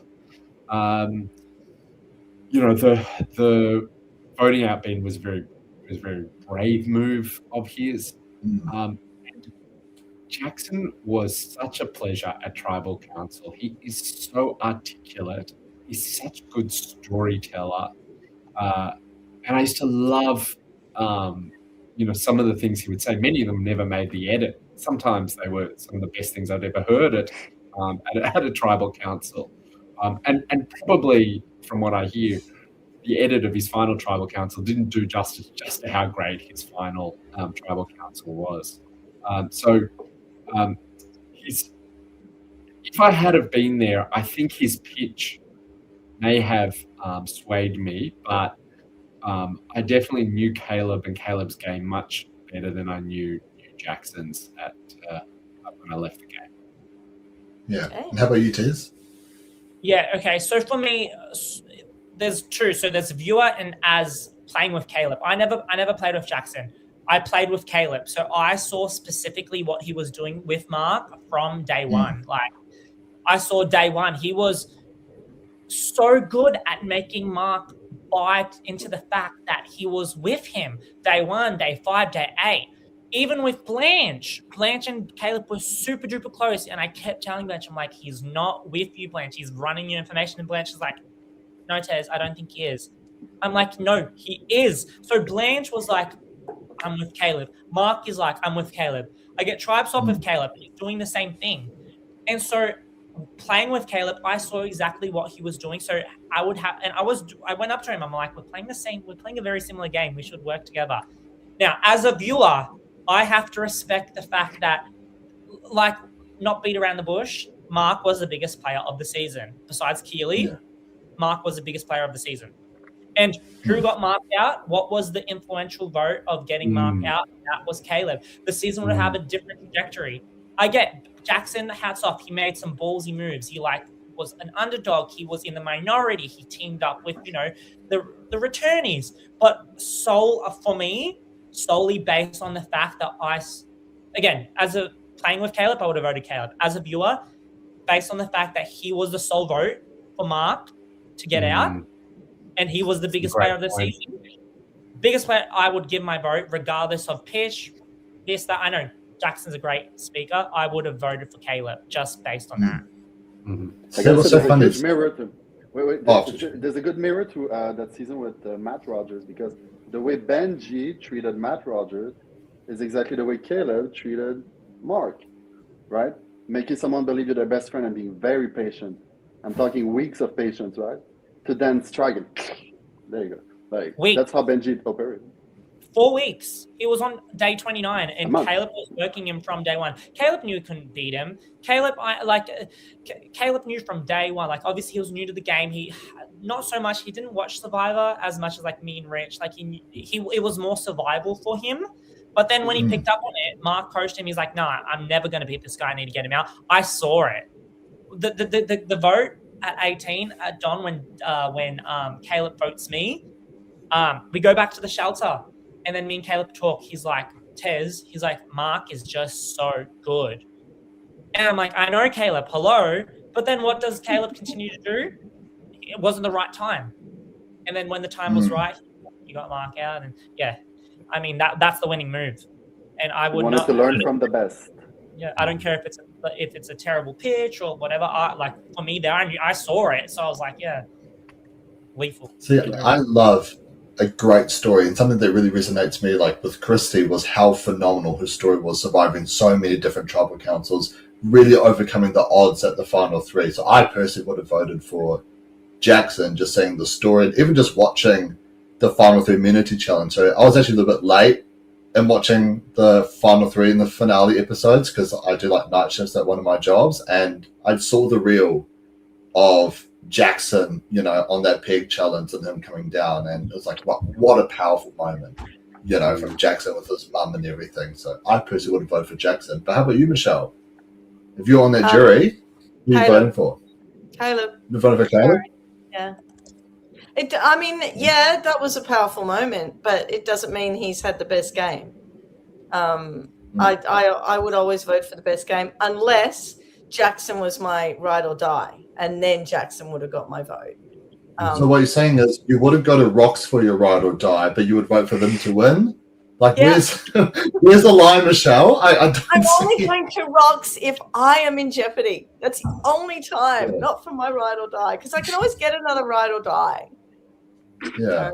Sorry. It's almost like a Tinder match. Just find a new ride or die. Hey, I don't do that. Question for Rich and Tez. Now that the game's all over, who is the one player who are you going to keep in contact with for the next 20 years? Rich? Well, Loz and I were just super close out there. She was just we never called each other number one or ride or die, but we're just very similar age. With all the chaos that was going on around us and all the uncertainty, it felt so good for both of us just to have one person that you could just turn to and feel comfortable with. And Caleb made that remark about Loz as well. He also had that kind of relationship with her. So Loz and I have carried that on. I've also got a great relationship with Simon out of the game. Still, we speak all the time. So, and I hope so. Great. Yeah, it's wonderful to be friends with Simon as well. But there's others. Asha and Cam, I speak to really regularly. And even though we never got a chance to play together, Johnson is such a charismatic, wonderful man. Oh, yeah. And Eliza, even though we had her only for sort of less than a week, she's so much fun. She's here in Sydney with me, and love having her around. Nice. Don't get me started on Eliza. Oh gosh. Yeah. Like Rich, multiple. The number one person, it would just be Blanche, just because. Again, multiple, but with Blanche is like what you see is what you get. I think we're both in the same ballpark where we were she's just honest. I mean, one thing Blanche is, when you meet Blanche in person, she's like, don't lie to me. Never lie to me. And that's what I'm like. I'm like, just be straight up. If there's a problem, straight up. Blanche is a baller. Again, talked every day since we've been off. Every day. When I get eliminated, I left 2 voice messages. I left 1 voice message to Blanche, and I left 1 voice message to Brooke, so they could hear when they got eliminated. Yeah. She's just absolutely so real. And then I had, like, Asha. Me and Asha have so close. Kat, Eliza. There's obviously you, Richie. We'll just see each other on podcast. I noticed that Rich never said Tez, but Tez is happy to say But yeah, so there's not just one. There's Kat, Eliza, Asha, Rich, Blanche. And Paula. Oh my God, Paula! I speak to her every single day. She's just my twin flame. Wow. And these relationships have continued out of the game, and they're just like, it's just I'd be friends with them outside of the game. So I mean, that's nice. I met Blanche she came down. I've got a friend who does a lot on TikTok.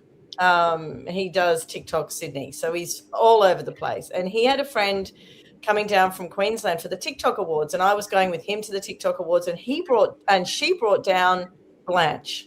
So I got to meet Blanche last year at the TikTok Awards, and I met her, and I'm like, geez, she's like a Kelly. She is going to be a firecracker. She's either going out early or she's going to make this blazing trail of mess on her way.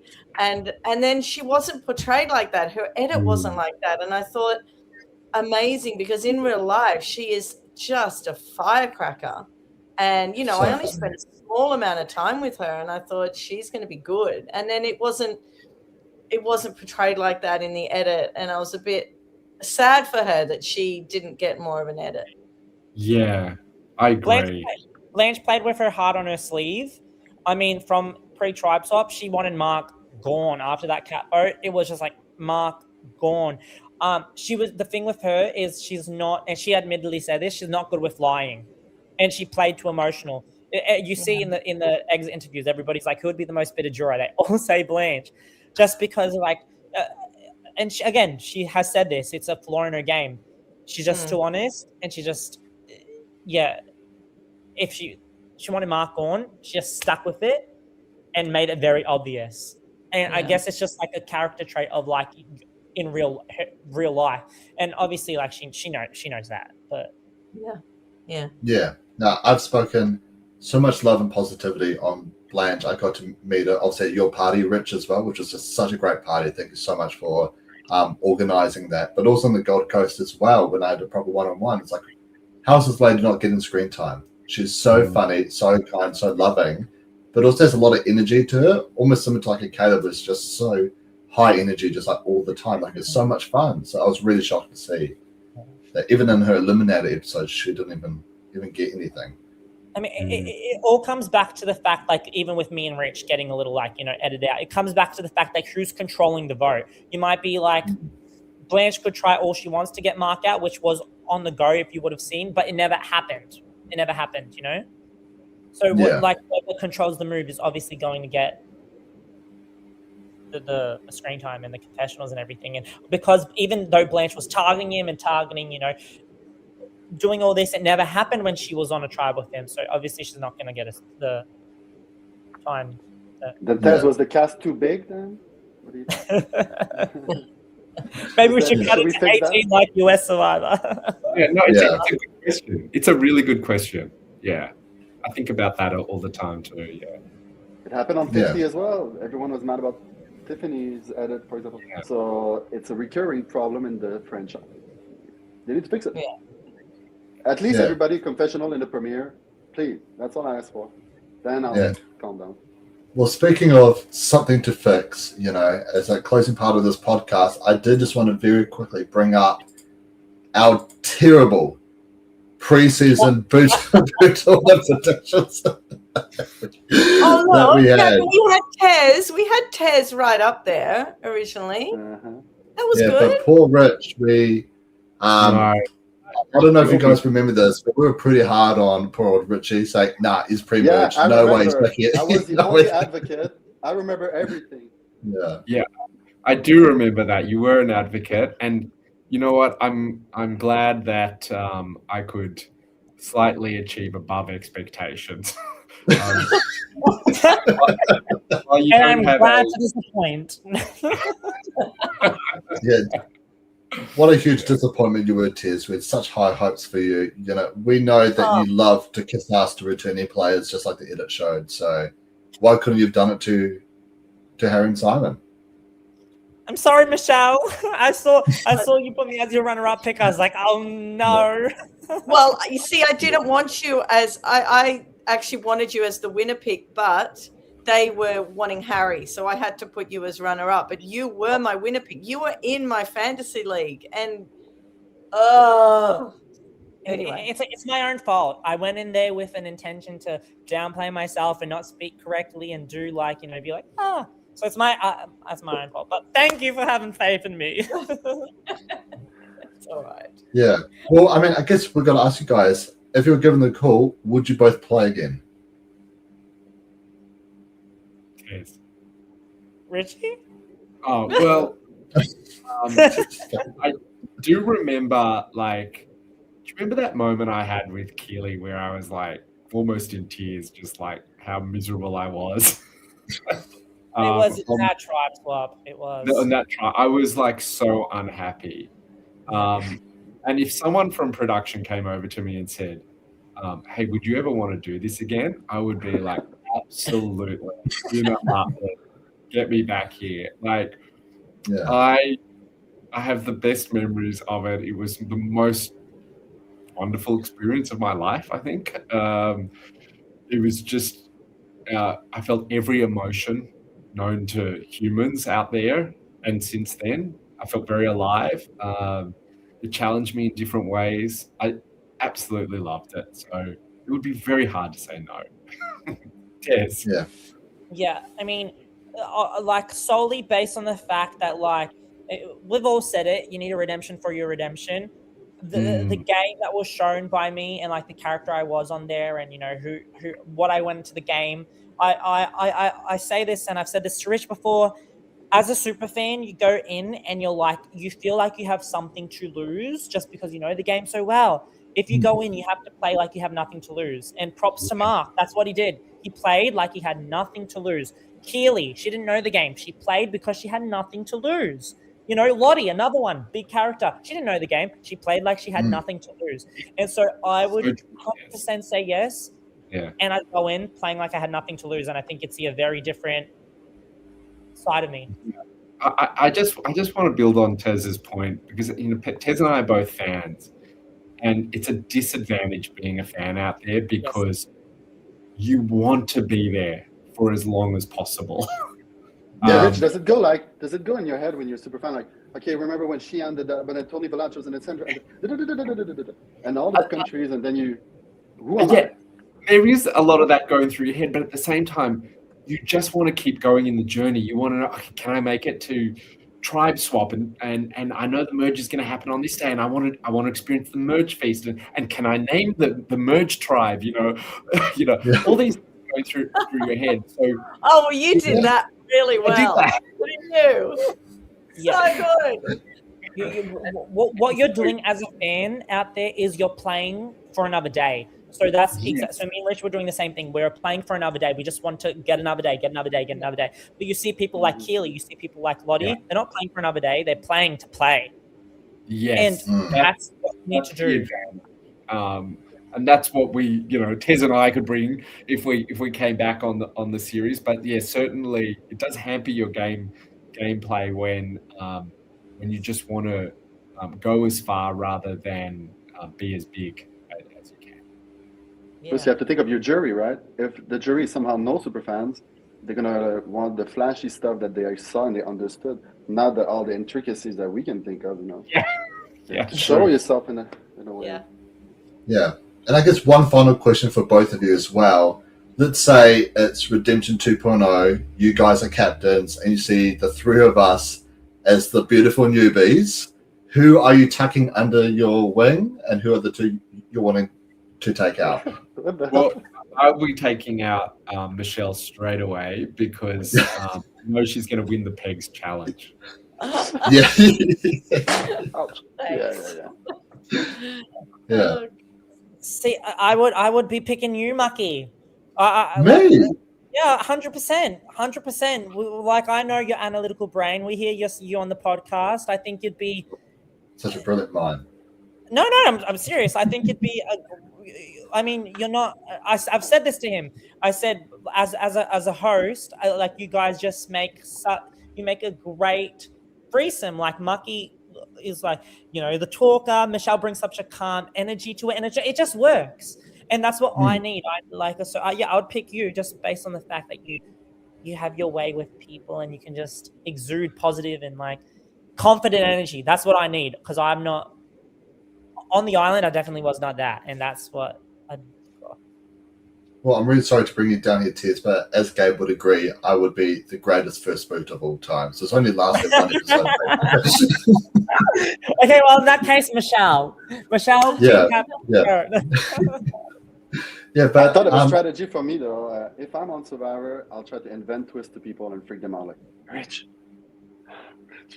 I found a diamond idol, and we have to take it to the ruby altar, man. Right? Like, I don't know. I try to figure out. We have to say the sentence at tribal, Richard. You have to say, "I believe in the gods," and then something will activate. Please say it. I would. That is good. But do you remember in Survivor when they had to say the line? Do you remember when there were 3 times they had to say the lines? That was crazy. Well, JP, something that we did together, which I was so excited to chat to you about at the end of this podcast. So David got Brooke to do a rock draw in the live finale that either rocks is never going to happen or it's going to happen in the next season. And she draws the rock that there will be a rock draw next season of Australian Survivor. And Tez and Rich, I've got a pitch for you guys, okay? Now, GP and I have done a video on it together, beautifully edited by GP as well. I've even pitched this to LaRue, the executive producer of Survivor South Africa. I've got screenshots to prove it as well, all right?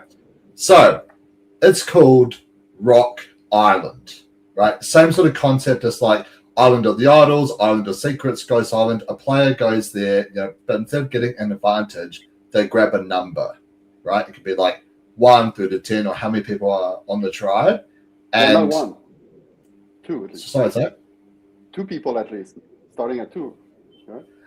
Yeah, 2 or 1, yeah, either or works. But essentially, the whole point is, right, you grab this parchment, it has a number, right? And that number of people, if you play it at Tribal Council, you have to play it before the votes are casted. Those number of people have to draw rocks. However, the person that plays the advantage, they must also draw rocks as well. So there's a risk element where you could be going home as well, but you get to choose who else gets to draw rocks with you as well. Yeah. Sounds like a nightmare. Absolute nightmare. Yeah, get them all out. Yeah, this is literally what LaRue said as well. He's like, yeah, no, I don't think we'll be using that. Exactly. You see how Survivor 50 is going if anybody's watching. The twists are too much. Oh, yeah. But you know what, Tez? You know that Dual Destinies that happened last night? I had to do that in season 1 of Sydney Survivor, and I survived, thank God. But that was how Christy went out. Christy and Danny went out with the Dual Destinies, right? Or at merge? It was it at merge? It was at merge, I think. And it was just people had idols, people had things, advantages, and then Christy went out, and Christy and Danny were Danny was my ride or die, and Christy I was keeping her as a shield, and I just went, oh, they're both gone in the one go. Oh my God, who's my alliance now? It's a nightmare. Yeah. I hate it, that dual destiny thing. It's hard. Did you guys know that on Survivor France, it's been going on that twist every season for at least 20 years, I think. Oh, yeah. Really? It gets to that point. They call it les binômes, like a binom of people. And the pairs twist. Survivor Quebec did it once too. As we're talking Survivor 50, I guess. As in the hands of the fans, Jeff Rowe sort of asked how you want that twist, because I've seen different ways. You vote for a pair, or you vote for someone in the pair, and it drags their pair partner with them out. Yeah. And I've seen people vote together or vote alone. I think twists are good for the viewers. That viewers love twists, but when you're in the game, it's just so stressful and hard. Yeah, I think the Redemption Beach one worked quite well to create like a little bit of disruption to great gameplay, but without creating it something that felt unfair. And it is ironic that everyone who went to Redemption Beach ended up going really far in the game, and those that stayed behind all went out one after another, pretty much. Oh yeah, literally, yeah. What, Faith, you and Mark, right? Yeah. Yeah. Irony. Right. I'm gonna have to call it a night. We're going now. I just want to say, Rich, first of all, thank you so much for coming on. Like, I literally just messaged you the link. Hey, mate, if you want to come on. You're an absolute legend, brother. And it's so lovely again to meet you. I'm so sad you were quite underrated this season because I think you're an absolute bloody phenomenal player and a phenomenal guy in life as well. Thank you. I've loved listening to your podcasts, and thanks for all the great work that you do for the community.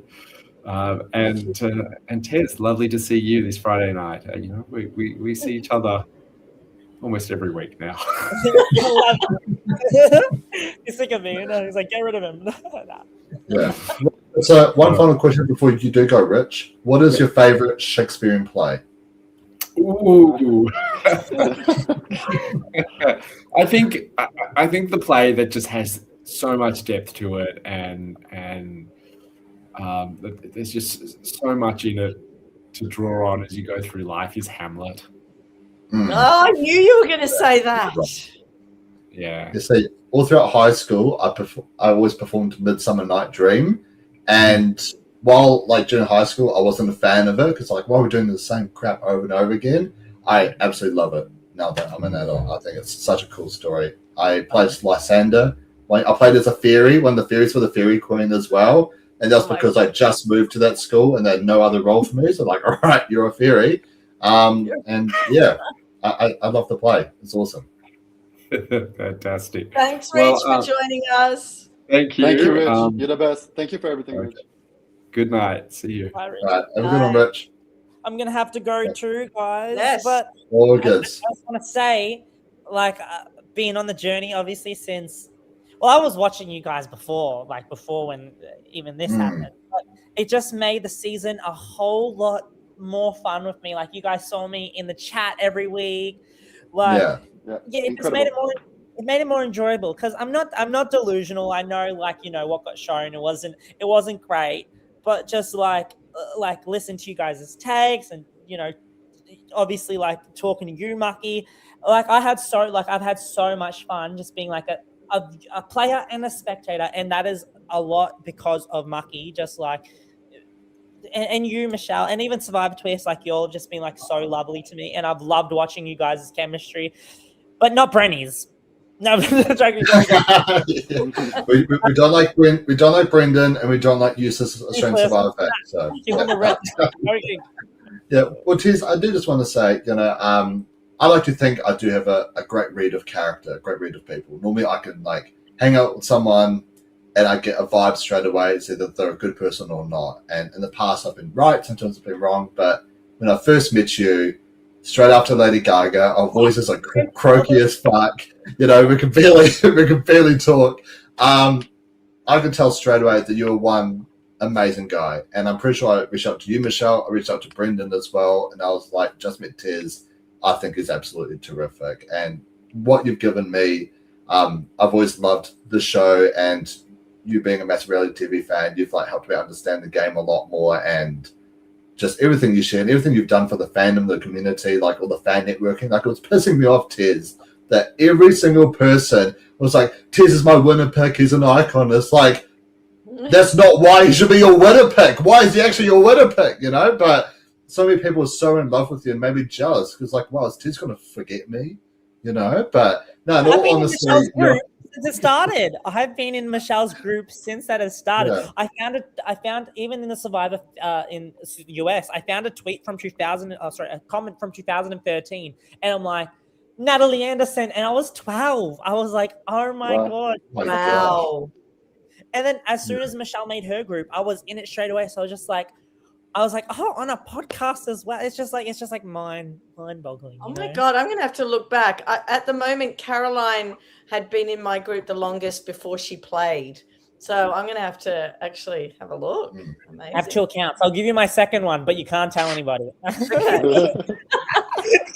Tez at it again. Tez never stops. Thanks for coming in, Tez. That was a real surprise. It was wonderful. Oh my God. Love you guys. Bye. Have fun for the rest of the night. Bye, guys. Bye. Have a good one, Tez. Bye. Well, we can't say, guys. I have to give you a bit of goss from the finale. At the end, so it's all finished. The reunion's finished. Everything's done. They've done a few retakes of David doing some questions that he got wrong, and they say that's it. That's a wrap. And then production had no control. There was no control at all. All the fans went down to the stage. It was all on for young and old. It was crazy. Everyone was meeting everyone else. There were photos, there were videos. Production was falling over the fake fire that they had in the middle of the ground. It was absolutely hilarious. They're trying to get us all to leave. No one's leaving. They're trying to get the survivors, just the players, to leave, because then the fans might move with them. The players aren't leaving. It was all on. It was amazing. It was actually an amazing experience to be at, because they were so lovely to all the fans, but it was chaos. I heard some other fans say we were pushed right out. I had no time to meet anyone. Some said that. You got to stay in there. You got to make sure if you're pushed out, you just push yourself around to the other side of the room. You just go. So here's the thing, Michelle. Here's the thing, Michelle, right? So, you're obviously you're way shorter than I am, right? Yeah. So you can actually sneak your way through. I can sneak. I can't sneak. Even though Sneaky Steve's my icon, I cannot sneak, and so. Yeah. For example, even at a concert, I brought my neighbour with me to see Linkin Park in New Zealand, and it was her first ever concert, ever. And I was trying to tell her, the closer to the middle and the closer to the front you are, the more rougher it is. It's a rock concert. She didn't want to believe me. She refused to even listen to me. So she kept pushing her way up forward. But there was a moment when the guys were like, mate, I can't bloody see anything. You're standing in the way. So I had to keep on going backwards, and I was trying to reach my mate, and I was like, you know what? She's on her own. It's fine. She came up to me afterwards. She's like, Michael, you were so right. It was so rough. Like, I told you. But yeah, it's hard to sneak your way through sometimes when you're a tall, handsome bloke like myself. Definitely. They should have done an autograph signing at least.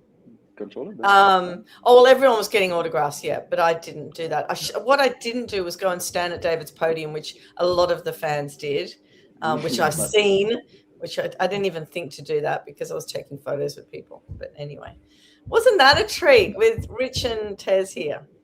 It was. Unbelievable. What a surprise, Mucky.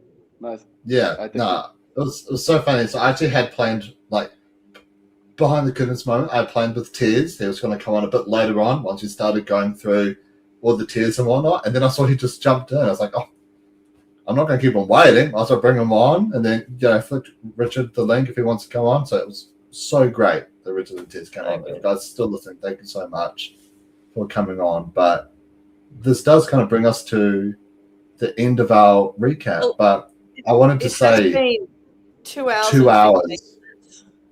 Yeah, and I do have a couple comments I will quickly read over before we do end to end. But I do just want to quickly say, though, GP. So for those that don't know, I've got 2 jobs. I've been working a lot. I've been doing 60-hour weeks pretty much for majority of this year. And at times it's been really hard to actually keep up with the episodes. But what's never been hard is UGP. It didn't matter if it was last minute, plenty in advance. I'm so grateful that you really helped out with the thumbnails this season. They've been so great, so creative, and they look stunning and awesome. And I believe you've done something for Michelle as well with the Australian Survivor fans. Yes. Fans page, right? Yeah. And even the post. Yeah, and even the post image you made. This is me breaking out of my shell digitally. You know what I mean? Yeah. Building But I just wanted portfolio, building the feeling of it. And thank you for thanking me. I had a lot of fun doing that. The less 30 minutes, the better. Yeah, no, but I'm so grateful that you came on board. You're such a great friend, bro, honestly, and I'm really thankful for all you've done for me for this season and this year. Like, your work has been absolutely phenomenal, and it's way better than anything I ever could have made. So thanks so much for everything, bro. Call me up again next time. Thank you too for including me so much for so long now. It does mean a lot in lonely Germany, I would call it, because no one is. There's Forever Germany right now, but I mean the fan base. So it does feel really good to connect with intellectual fans. Yeah, and Michelle, you're all right. Thanks. We put up. You're right. Okay. We put up with each other, you know. I know. Now, Michelle, like you're one of the most loveliest people I've ever met, and I've really enjoyed being on this podcasting journey with you. And you're the one that convinced me to fly to Sydney for one night to go to a watch party with all these great Survivor players and whatnot. And I was like, man, this is like a waste of money. Like, no, I'm not going to do it. But you really convinced me to go. Was it? It was a bloody outstanding night. It really was. I had so much fun, and that's all from you, Michelle. And I recall after you dropped me off to my, 3-star hostel that I was staying at, I literally hopped into bed, and I was like, man, Michelle, you are one of the greatest legends of my life, and I'm so thankful to have this amazing connect with you. So thank you for being amazing and for being my co-host all the way through.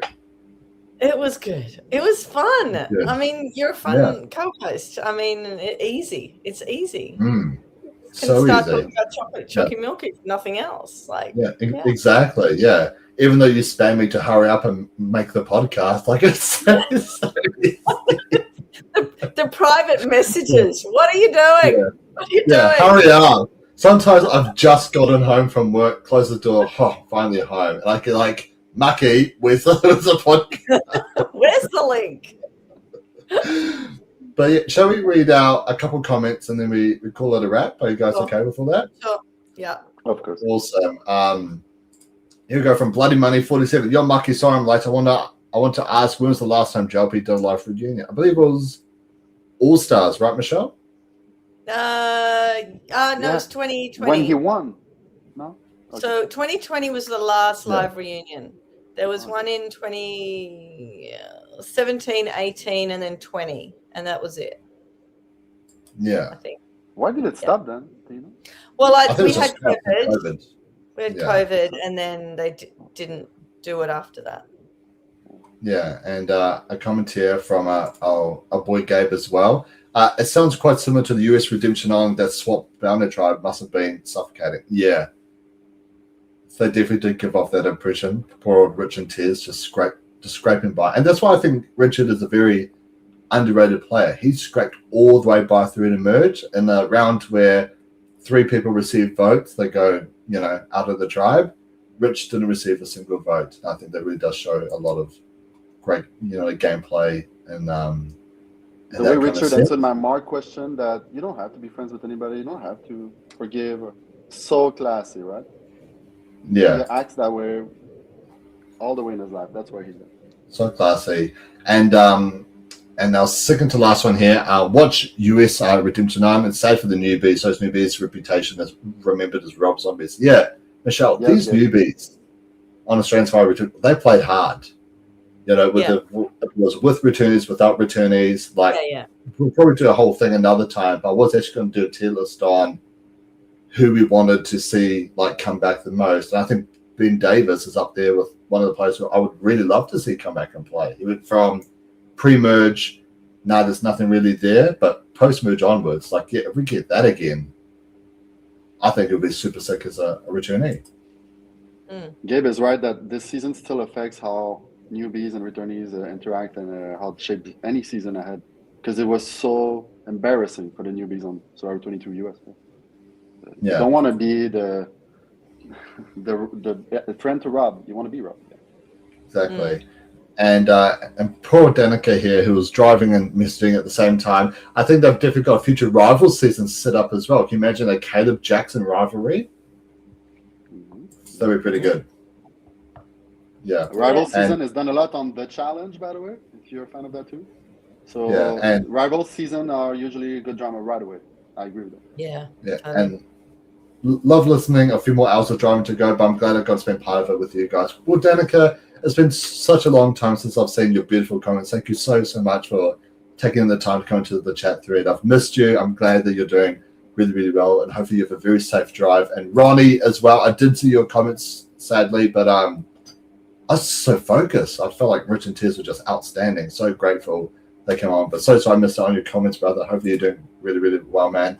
Mr. Gabe, thank you so much for always joining in the live chats as well. You're an absolute legend, brother, especially in your time zone as well. It must be super early in the morning. Sometimes it's hard to organize a live with Drew because what's it for the Traders US recaps? We started 12 a.m. my time, 6:30 a.m. his time. It was technically morning for both of us, but completely opposite ends of the scale. So I really appreciate all that you've done for me, Gabe, as well. You're an absolute legend. And if you're new to the channel, smash that subscribe button. Subscribe for Cheeky Naughty Times, GP. Where can people find you, and what's something cheeky and or naughty that you've been up to? Well, right now I'm making plans to move to Toronto, Canada with my boyfriend. So leaving Germany after all and going back to my home country. So that if you want to be naughty, cheeky, I don't know, but it's taking all my attention. And why Survivor Twist is posting a little less right now. Like I'm really trying to set up my life, but I wouldn't miss this podcast. So that's how cheeky I get. And you, Michelle? Me? You, Michelle? Yeah, what have you been up to this cheeky? No, I the school holidays. I don't have anything cheeky naughty planned, but last Friday before the reunion, I'm just sitting in a pub with my work friends about to go to the reunion, and Michael Archangel rings me and says, get down here now, get down here now. And I'm going, what do you mean, get down where? I said, I'm just having my wedges. No, get down here now. So I left my friends. I said, I've got to go because this guy's screaming at me in my ear. So I went down there and he said, come up to the bar. Just be confident. Just walk right on in. So I thought, right, okay. I walked to this bar and this security guard said, are you here for the party? And I said, yeah. He said, well, the event? And I said, yeah. He said, come on up. And I walked up the stairs. The top of the stairs is my friend at the Channel 10 production party with a table full of buffs, right? Oh, no. Table full of buffs. So I'm just looking at the buffs. I'm like, oh, dear Lord. Oh, dear Lord. We are not supposed to be here, but there are buffs here. I have to take some. So, yes, I did take some buffs, and I ended up giving them to my friends at the pub before we went to the finale reunion. So that was probably a cheeky, naughty thing that I shouldn't have done. But they should sell buffs or give more to the fan community. So, I'm not going to do anything cheeky, naughty like that for a long time, I don't think. Yes. Yeah, well, unfortunately, I haven't really been up to anything too cheeky and or naughty. I will be going to a football game, actually. Auckland FC is finally getting really, really popular. So I'll be seeing that on Sunday, and I will be bringing a 1.5 litre bottle of chocolate milk with me as well. So that will be my naughty segment. We will be doing some more cheeky, naughty stuff in regards to Australian Survivor coming up as well. But if you are wanting some American Survivor Season 50 content, V and Drew and Jake are doing such a phenomenal job covering Season 50. Drew is also, Michelle, you're going to find this an absolute nightmare. Drew is doing 50 and 50. 50 seasons in 50 days. No. He'll be watching a season every day and then doing a podcast on it. Why? Because he's a madman. He's a madman, and that's why I love Drew. So he'll be doing that after this season of American Survivor Season 50. Traders Australia and New Zealand will be coming out later on this year as well. So stay tuned for that as well. There will be a new season. What? We didn't even say we're going to Malaysia next. Yeah, we're going to Malaysia. You're wearing the buff. You're wearing the Borneo buff. You're already there.